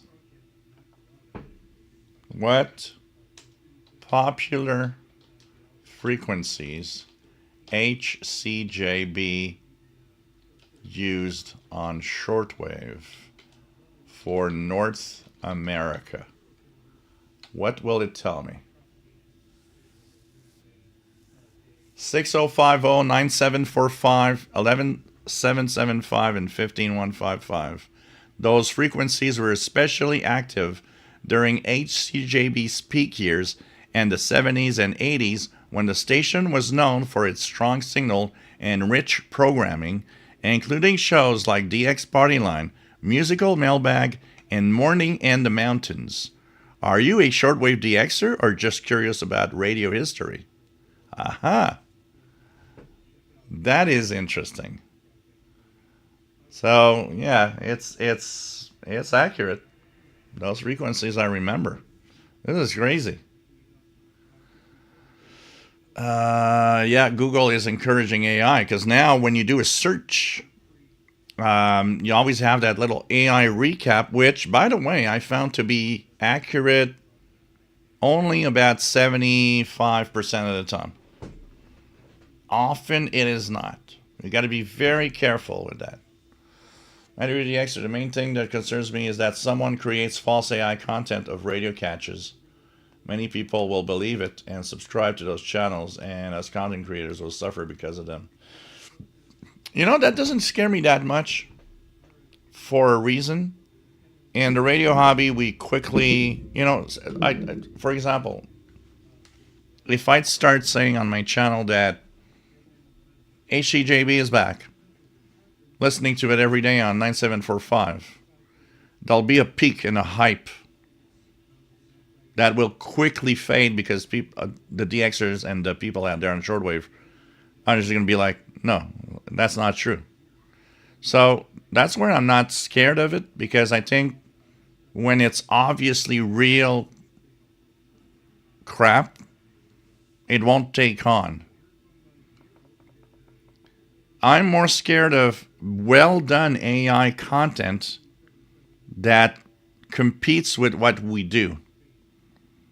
That's what's going to be scary.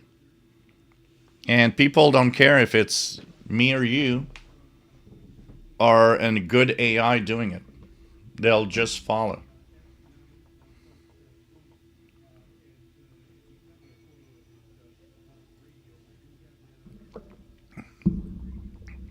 Educate AI is annoying and always in my way. I'm always shutting down Gemini and Copilot so I can see my actual search results. Definitely, it's always there. They're pushing that so hard right now. So, it's something.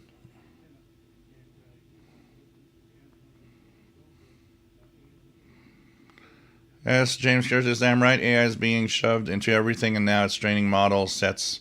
Yeah, you got to be careful. Like, I posted a video on my tech channel to go and turn off AI check on LinkedIn. If you have a LinkedIn account for professional purpose, they're training AI. Microsoft's training its AI on your profiles. By default, it's yes. You have to go into your profile settings and say that you do not accept that AI trains itself on your profile. That's bad. It should never be official. It should be opt in, never opt out. Always opt in. I'm okay if you do it, as long as you say, do you want to opt in? Not just shove it in our face. Ulysses Shalva 15770, barely audible here in Argentina, which is kind of normal because 15770 is broadcasting towards North America, so it's like sending it away from you. What you're hearing is like the back side of the antenna. Mario DXer, I think the bubble will burst when it comes too easy to do anything with AI. Everyone will become tired of the slop and hopefully have a return of genuine human creations. You know, there are good things about AI that I've read, but the thing is, it's just that there's a lot of bad things, and we got to stop focusing on just the bad things, though. One example is that they, as an experiment, they submitted chest X-rays that were already done a long time ago, and all the chest X-rays that they submitted, the people that had those, all 100% of them had a lung cancer. A tumor was there. It could be very small or it could be very visible. And they were saying that doctors that analyzed the X-rays found 64%, something like 64% of them being positive. And remember, those are all positive, 100%. So doctors saw 64% of the cancers on those X-rays. They trained AI to, know how to detect lung cancer. They put the same pictures, but AI looked at it, and AI detected 94% of them as lung cancer. So there's positive stuff that comes out of that. Machines are better than us at so many things, and they could be useful in the right way. So, you know what? We got to focus on that part. Radio Kid, PL, Toast and Loaf Loves is PL 330. Radio Kid PL 310 ET is a good radio. Got one going in the back room now. David's Radio Room 15770 coming in fair in Central Georgia. Ricky, local RF noise finally off. 15770 coming in weak on the MLA 30.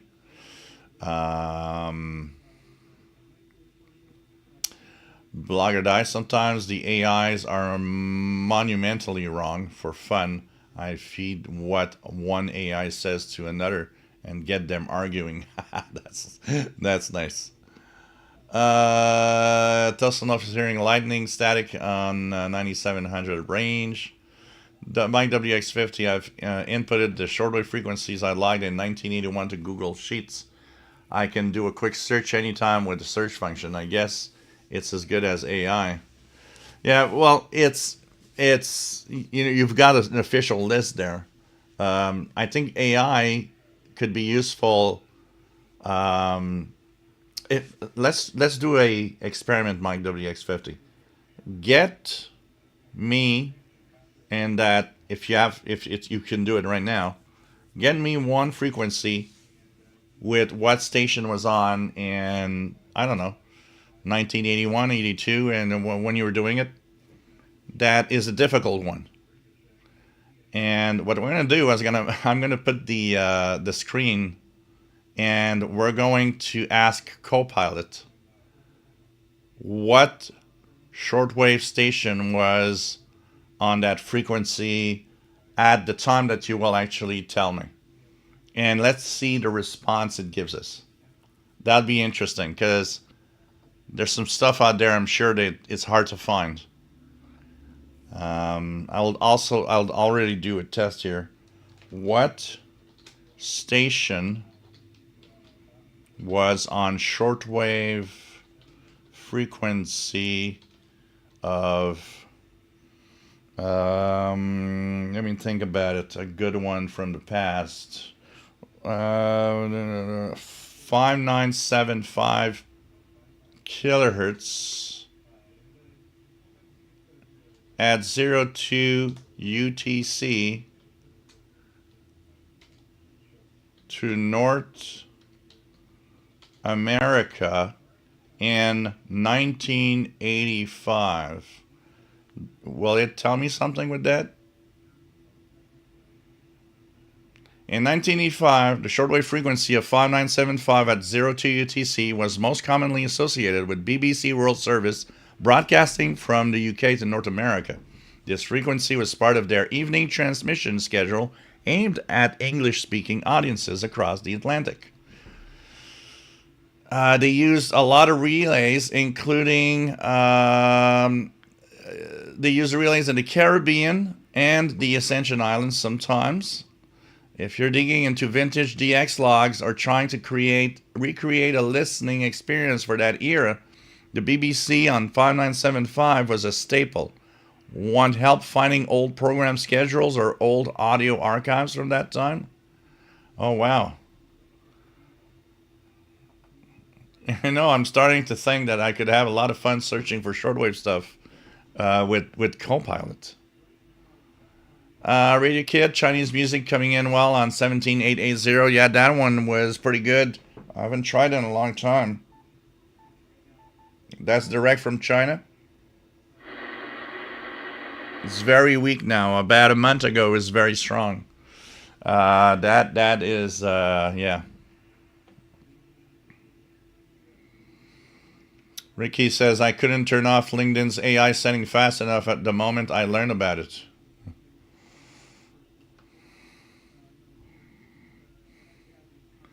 But that, you know what? That is an example where, I don't know. Could there be a class action lawsuit or something? Don't do that. You can't do that.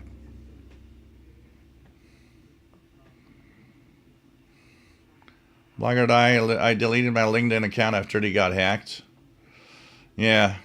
KW Lane 61, that's why Microsoft has always been known. Yeah, they are. Ugh. Doesn't know if they're good at chess 2. Yeah. Mike WX50, Kenya on 4935. All right, let's try that. So I'm going to go here with Copilot full screen. And we're going to share. So back in 1980, so I'm going to ask, can you give me a time? Or let's just ask it. What was on 4935 kilohertz on shortwave in 1981? Okay, so let's do that. So let me switch the display capture to the Copilot here. What station was on 4935 kilohertz shortwave in 1981? In 1981, the shortwave frequency of 4935 was used by several stations. One notable broadcaster on that frequency, Radio Uganda. It operated from Kampala and often heard in the morning and evening hours across Africa. Other possibles on 4935 during that era included regional African stations or low-power tropical bands. Okay, it doesn't mention Kenya, but it does say that there are several stations. Now, how about we give it a time, a UTC time. Do you have a UTC time? At 0415. Okay, same question. Same question. What station was on 4935 kilohertz shortwave in 1981 at 0415 UTC?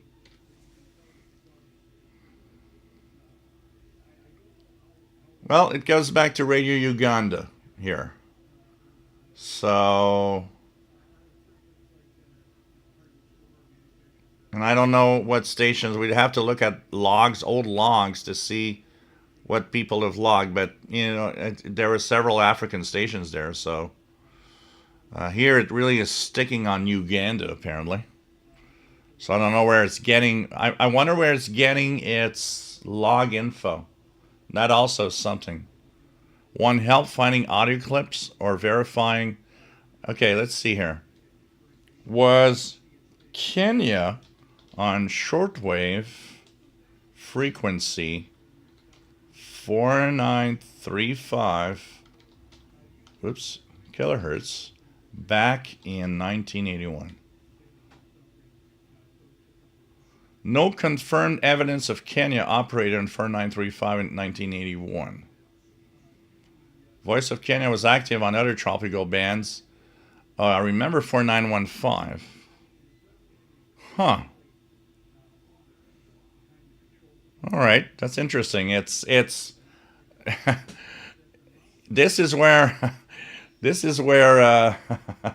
AI is it's competing. It's telling you you're wrong.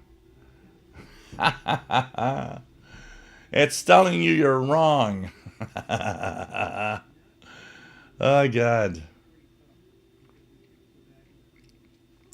Okay, we're gonna go back and I'm gonna ask it something that I know, and see if it will tell me what that was.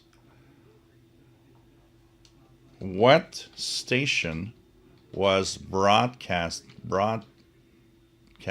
on shortwave in 1984 on 4930 kilohertz?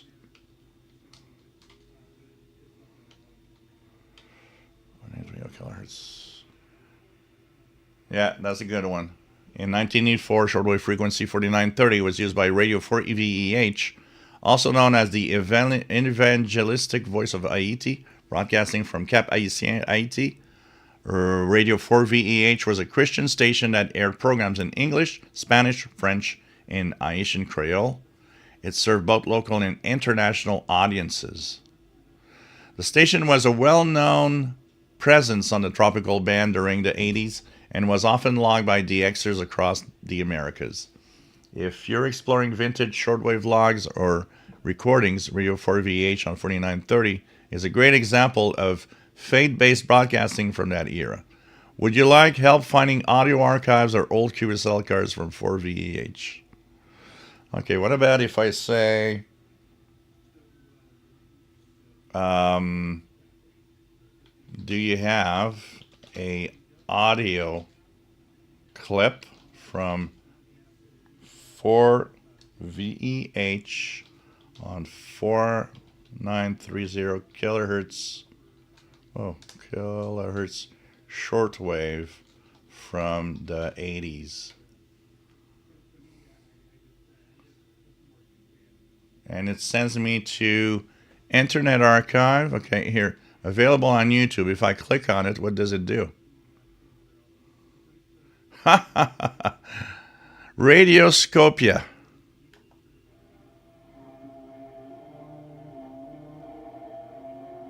Wow, okay. It has an audio clip with that same QSL card that I have from a YouTube video.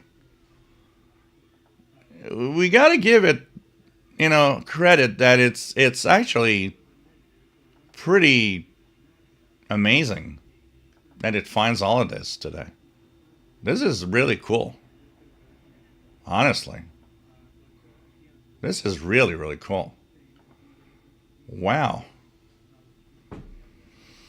Devash, nothing here on 6120-2305. And then, okay.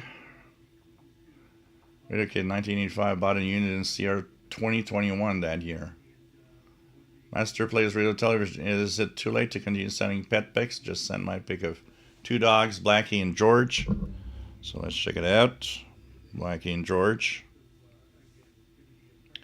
Blackie and George.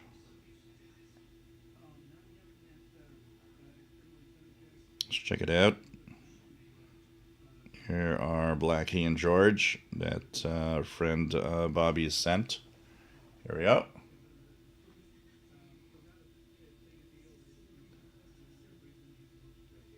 There we go. And that's cool.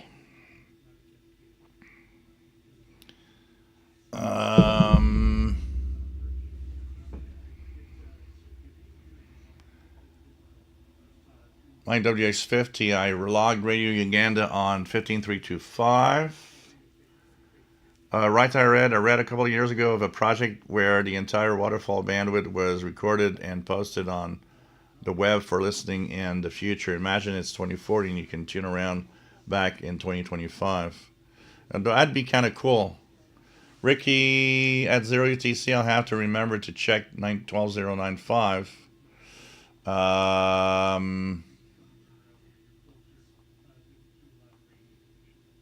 Oops, let me check it out here. To see how well BBC are coming in today. Doing great, closer to 020 last week. I'm going to check it out here too. Kenneth 4935. I missed hearing ID and Minda. RJ Dakota. I logged Radio Uganda on 15325. Huh.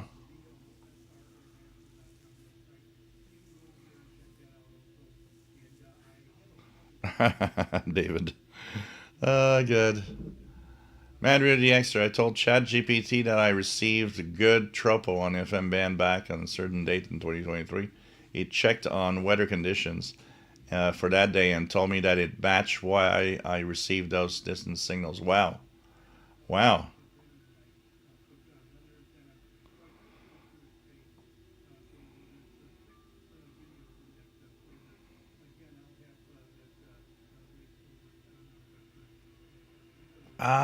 Yeah, that could be why. So if I ask it, I'll ask the same question.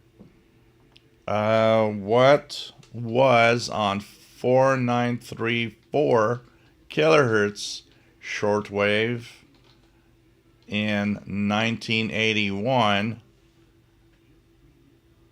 There you go. No, okay. It still gives me the same report that I had earlier. It just says you were off tune Radio Uganda, so nah. It doesn't find it. Like I asked the AI to tune a particular station from where you are, best time of day frequency. Oh my god. That's a good question. What is the best time for me in Montreal, Quebec, to tune the BBC World Service on shortwave in English?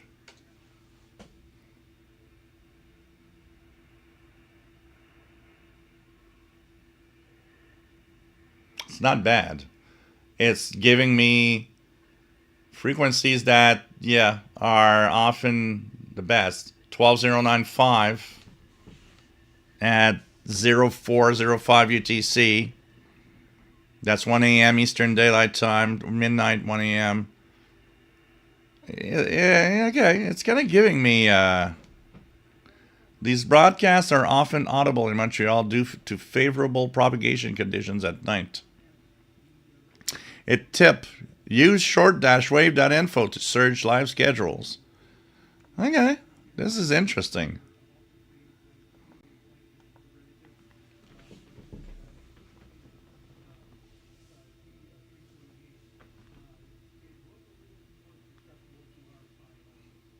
For 915, yeah, Ghana from Accra. I remember that, RJ Dakota. Yeah, Jean Arash, yeah. It might miss out on stuff that is more niche, like amateur radio. Yeah. What happened to 4VH? Well, 4VH still exists today as a FM station in Haiti. So it's still a station that exists. It does stream online. If you look at 4VH, you will see that they have a website, and the streaming of 4VH can still be done. It typically was what most tropical stations of the day happened. The transmitter, the antennas damaged, no money to repair or replace the transmitters, and so they went off the air because there was just no money to put them back on. It's pretty much what happened to most tropical stations in the day. They just didn't want to go off the air. They didn't have the money to replace the equipment. So, Toastin love hearing some SSB voices on 9745 lower sideband. And you sure it's not an AM broadcast band station that you're just tuning in lower sideband, Toastin love? Out of curiosity, let's check it out here. 9745. Oops.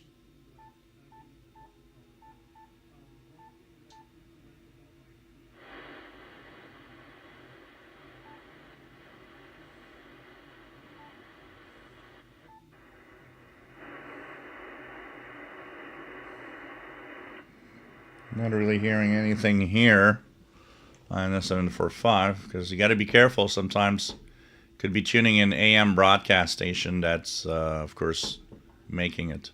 Bonsoir TV DXer. Kenneth giving some of his favorite frequencies, 80s frequencies.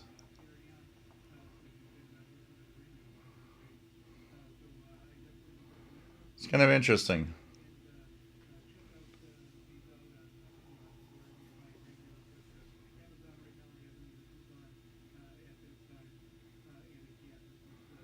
Yeah, Radio Kid. I have 160 meter band nets, and there's a bunch of guys from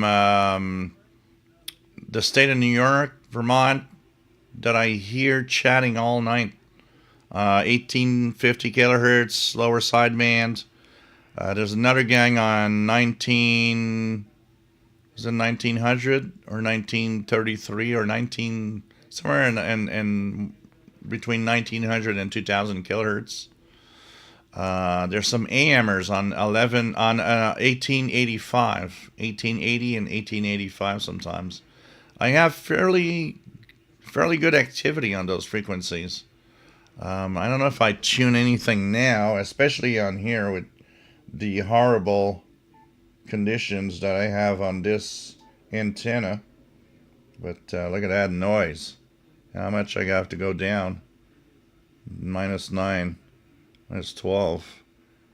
So let's see if I hear anything on the 160 right now. Might just have too much noise.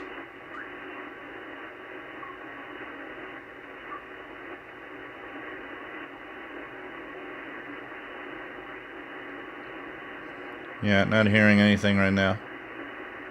Let's try some of the standard stuff that I can get outside, but I don't know if here.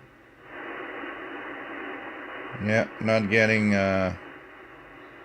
my noise floor is too high to get anything on that frequency range. So it gives you an idea.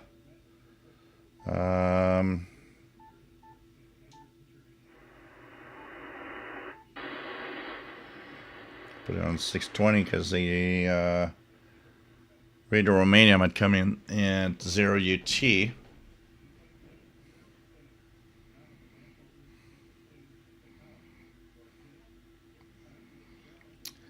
Just like everything I said about 9745 lower sideband, they've shut up. That's good. Two Broke Tim, Google AI, what good is it if content creators don't get paid?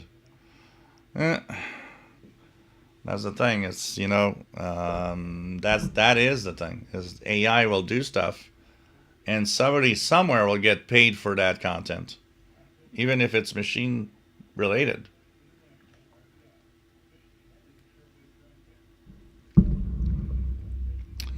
I miss that RJ Dakota WA0RCR where I lived before. The noise floor was so low that on my Kenwood R5000, which I was using, I would often listen to a couple of hours of the amateur radio news being broadcast on 1860 kilohertz. I don't know if you remember or know, but there was a lot of controversy back in the day when they started that broadcast. A lot of hams said, well, this is not a broadcast band. It's amateur radio. There shouldn't be a 24-hour broadcast on an amateur frequency. And so a lot of people complained to the FCC about it, which kind of said, no, it was okay. It was a controversy. You know, same thing with who remembers when the space shuttle went up back in the day. We had the Goddard Space Center amateur station that would rebroadcast during a whole mission. You could hear space shuttle communications from the shuttle to NASA during the missions. I thought that was the coolest thing in the world. When the shuttle would go up, I would just tune around and listen to those communications. It was just, for me, it was cool. It was like, wow, I have a way of listening to the space shuttle. And actually, I told you guys the story many times.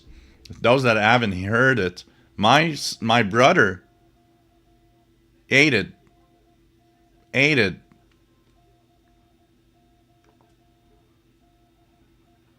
What is that? There's a CQ call on 15770. Let me share that with you guys.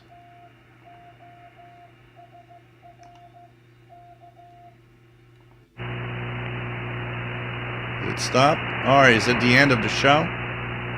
Maybe? You know, that was a time. Yeah, it was the end of the show. Okay. I guess that's how the show ends. For all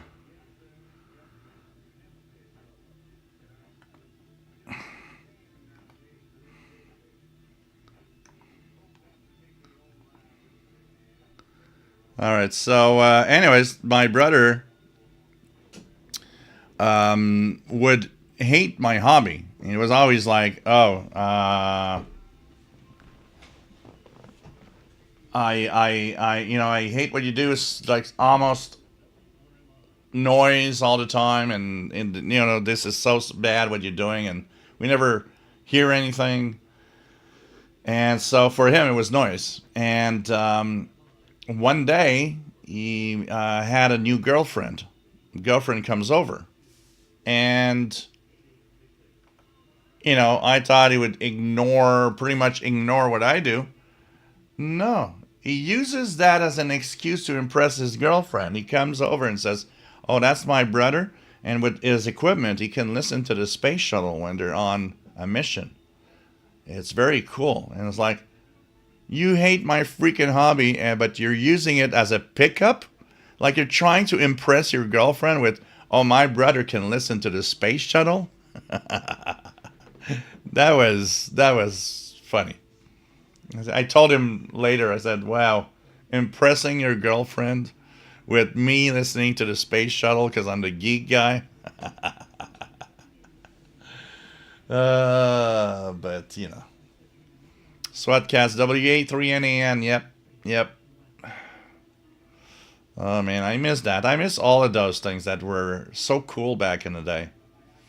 I remember here, one of the things I miss, there was a balloon launch, a weather balloon launch, where they put a amateur repeater on 2 meters that would go up 100,000 feet.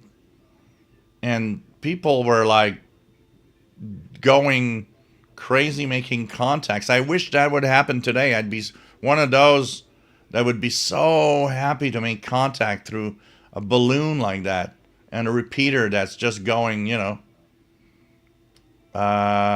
it's just crazy. It's like I remember that was so hot that I had my scanner radios all on the repeater frequency, and amazed at all the stations that would log in. I mean, stations from state of New York, from New Brunswick, were able to contact the weather balloon. It was just so cool. Just so cool. Radio Kid couldn't get anything on 1860, but there was some chat on 1854. Then the battery went dead. Oh.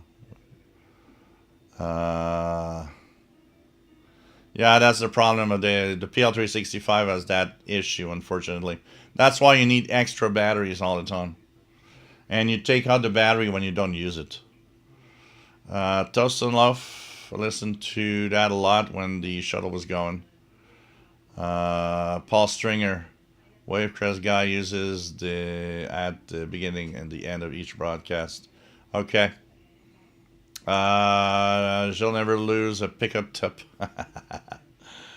Good. Oh, like, I mean, normal station on the other band than what they broadcast on. Okay. So the question is, why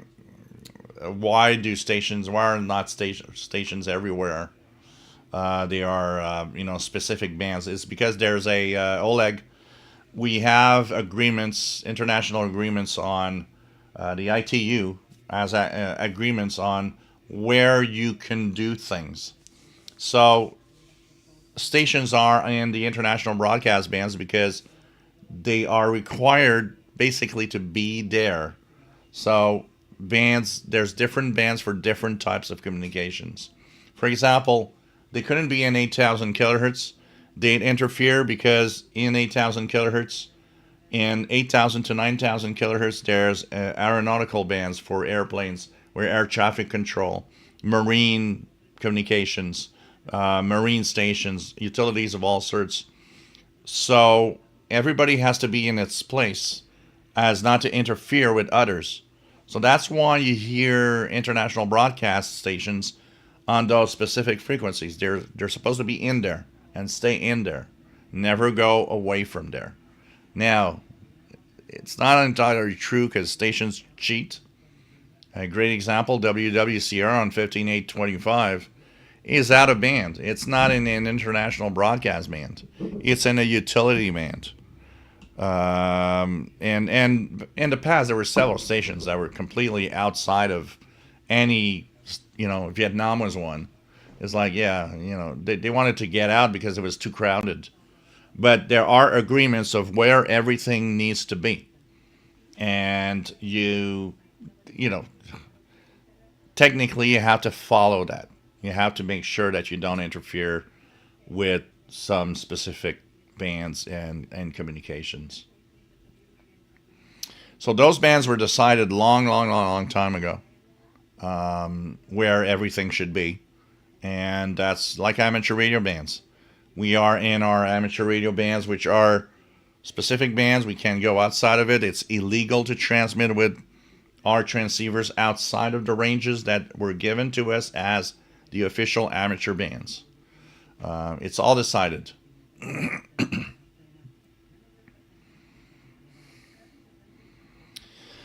Fred Water, I'm such a geek. I listened half the night to WA3NAN to hear them troubleshoot a fax machine or something.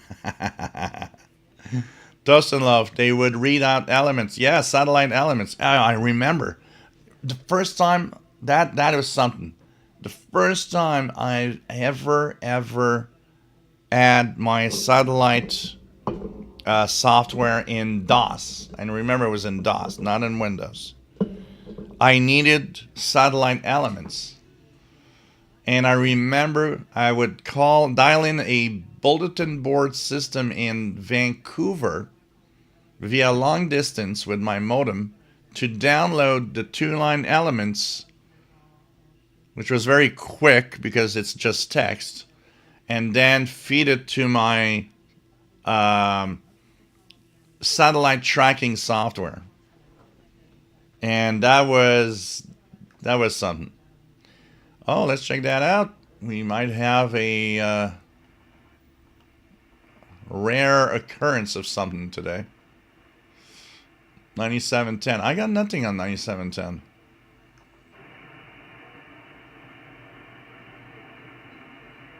Nothing at all here. So there could be a Cuban on a radio van in Cuba. Blogger says, I think I'm hearing very weak Radio Educación Mexico City on 6185. For some reason, it hasn't been available to stream. It's possible when we're in geomagnetic storm, north-south signals are stronger. An example, I will go to, let's try HCJB. 1, 2, 3, 4, 5. Yeah, it's there. It's there. Is it there? No, it's not there. I don't hear it right now. It could be my antenna. 6050 could be HCJB. Yeah, that's interesting. Anything pirate? It's so awfully quiet in the pirate bands tonight. I just can't believe it. How quiet it is. Wow.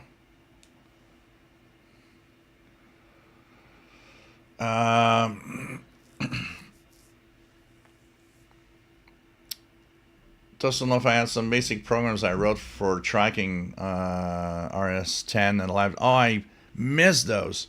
RS-10 and 11 were the first satellites I've ever tuned with voice, amateur radio voice, because RS-10, RS-11, I think there was RS-12 and RS-13 after that, they would downlink to the 10 meter band. And with my shortwave radio, I could hear those satellites on the 10 meter band when they would pass overhead. And it was my first time that I could hear voice communications over amateur satellites. I was so amazed that I was hearing that. Oh, that was, man, you are bringing me back in an era. And you know what's sad about those satellites? The reason they stopped working was not because they were broken. They were strapped to a Russian Cosmos navigation satellite. And when the Russians decided that they would switch off the satellite because they decommissioned the satellite, it also switched off the power to RS-10, 11, and 12 and 13. So they were not broken. They just turned off the power. I was so mad. I was like, oh man, why can't they be autonomous? They had to be linked with the power of the main satellite. Ricky says, very good signal on 17790 for WRMI, something in Spanish. Mike has 9710 booming in Colorado. Blogger 9710 good. Kenneth, 9710 good in Tucson, Arizona. I'm the only one not hearing it. Man.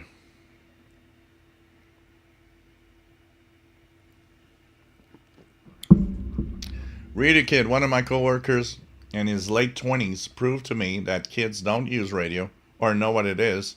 The only radio he has in his truck, and it is not used. Yeah.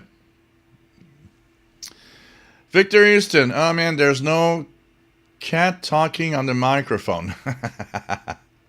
You were expecting the cat. An AI Paul cat doing the live show. Radio Kid started asking me what the difference is between AM and FM, and I started talking skip, point to point, and ground wave. He seemed interested. Yeah. Dan V, nice to have you here. Oleg, heard but barely 11620, most strong atmosphere night. Yeah, do I hear it? 11620? Very weak. Propagation is not great on tonight for Radio Romania. Oh, God. Don Royal, 9710 coming in to Arizona. 9710 is coming strong to you in Sherbrooke? I don't hear it. Well, I'm going to try it here. 971. Oh, it's there.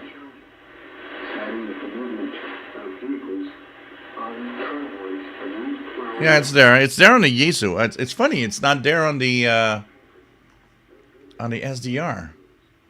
So that shows maybe the limit of my antenna that I threw out on the SDR. Oh, it's a little better. Oh, there was nothing earlier in the SDR. Now there's something.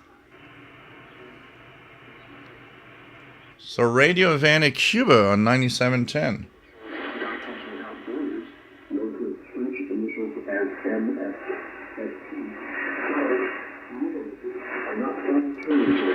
Their audio is not bad. I haven't heard Radio Havana, Cuba that well in a very, very long time, honestly. So this is pretty interesting.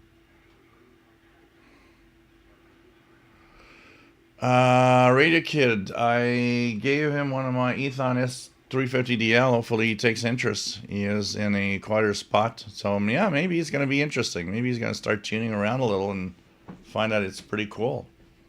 Paul Richardson, National Broadcasting Corporation, PNG, Papua New Guinea. Planning to reintroduce shortwave radio in order to reach a remote and rugged terrain. Yeah, we talked about that, absolutely. So hopefully it's going to happen. It could be cool. Could be cool. RJ Dakota, I have heard the NBC on shortwave from Papua New Guinea in 60 meters. I have a cassette recording of a broadcast. You know, one of the things that I always, that I wish, I'm pretty sure there are a gazillion broadcasts out there available of shortwave stations from the past that I would just love to get them and put them online as a way to keep them, like on YouTube or whatever. I think that would be great, because I mean, we're the last generation that have all of that available, and when we go, well, if it hasn't been digitized in some way or put online in some way, this is going to be lost communications, lost traces of what shortwave was all about at a time period in our lives. This is where I would love to have, I mean, I could put it on the shortwave channel here. If anybody would send me any recordings that they have, honestly, I would be more than happy to put those recordings online, and with pictures of QSL cards and stuff. Because I mean, this would be keeping part of our history of what radio is all about in shortwave. I can tell you that it would be really, really nice, honestly. So you know, this is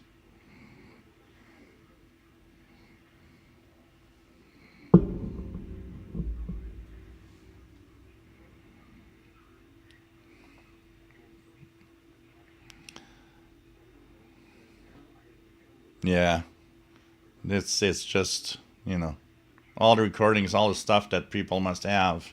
I know Sheldon Harvey has tons of them. Yeah, it seems Tosin Love, when I listen to the 9710, it seems a little overloaded in the audio. But hey, we got Cuban English. I haven't heard that in a long time, I'll tell you that. So it's pretty cool. Pretty cool. I think I'm going to leave the radio there.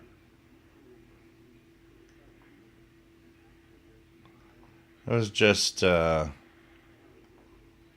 amazing what we had back in the day that could be in recordings now.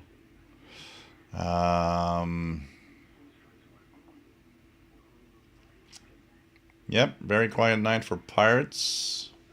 Pretty crazy when you look at it. Pretty crazy.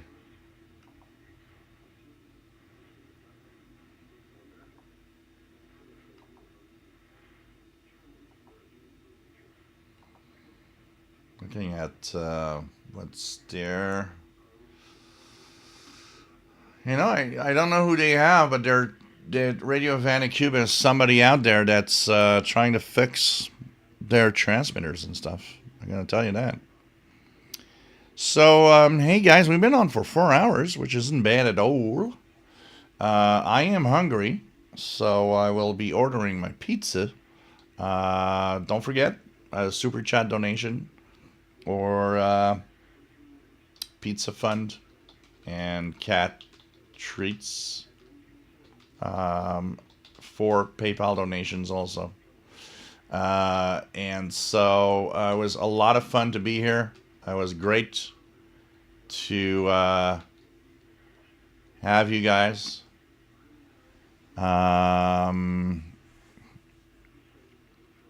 Always fun to be here. We'll be back next Saturday. Don't forget, next week it's a two-shot next week. It's the Zoom meeting, and it's the regular show. So Saturday, 20 hours UTC, regular show. Let me just see if I can log in here. I don't know if it's going to work. Sign in. If it doesn't, oh yeah, it does. So here we go, guys. Meetings. I will give you the link to next week. For those that have not registered, if you were in the meeting last month in September, the link you have is the same one. It's still going to work. But if you want to join, if you weren't there, here's the registration link for next week's Zoom. So here we go. Here it is. So you can register there for next week and make sure that you are going to join us for the tuning the bands on Sunday. And that's the link to register. It's open to everybody, by the way. And always nice to have all of you here. Thanks, guys. You guys are great. Thanks to all of those that donated tonight. You guys are great. And we got regular contributors and all of that. Mike B, Moscow Nights. Not tonight because I have an audio issue and I can't. If I do it, I'll do it next week. I'll figure it out and I'll do it next week. All right? Because there's a little something that I don't want you guys to have a heart attack. So next week, promise you I'll do it next week. And so thanks everybody for being here. Love you all. Stay safe. And yes, once again, for those that weren't there earlier, I got massacred by a nurse that could not find a vein to get blood samples. This is why it's like that. So take care, guys. Stay safe. And hope to see you again next week. And hope to see you on the Zoom meeting too. So bye-bye, everybody. Take care. Love you all.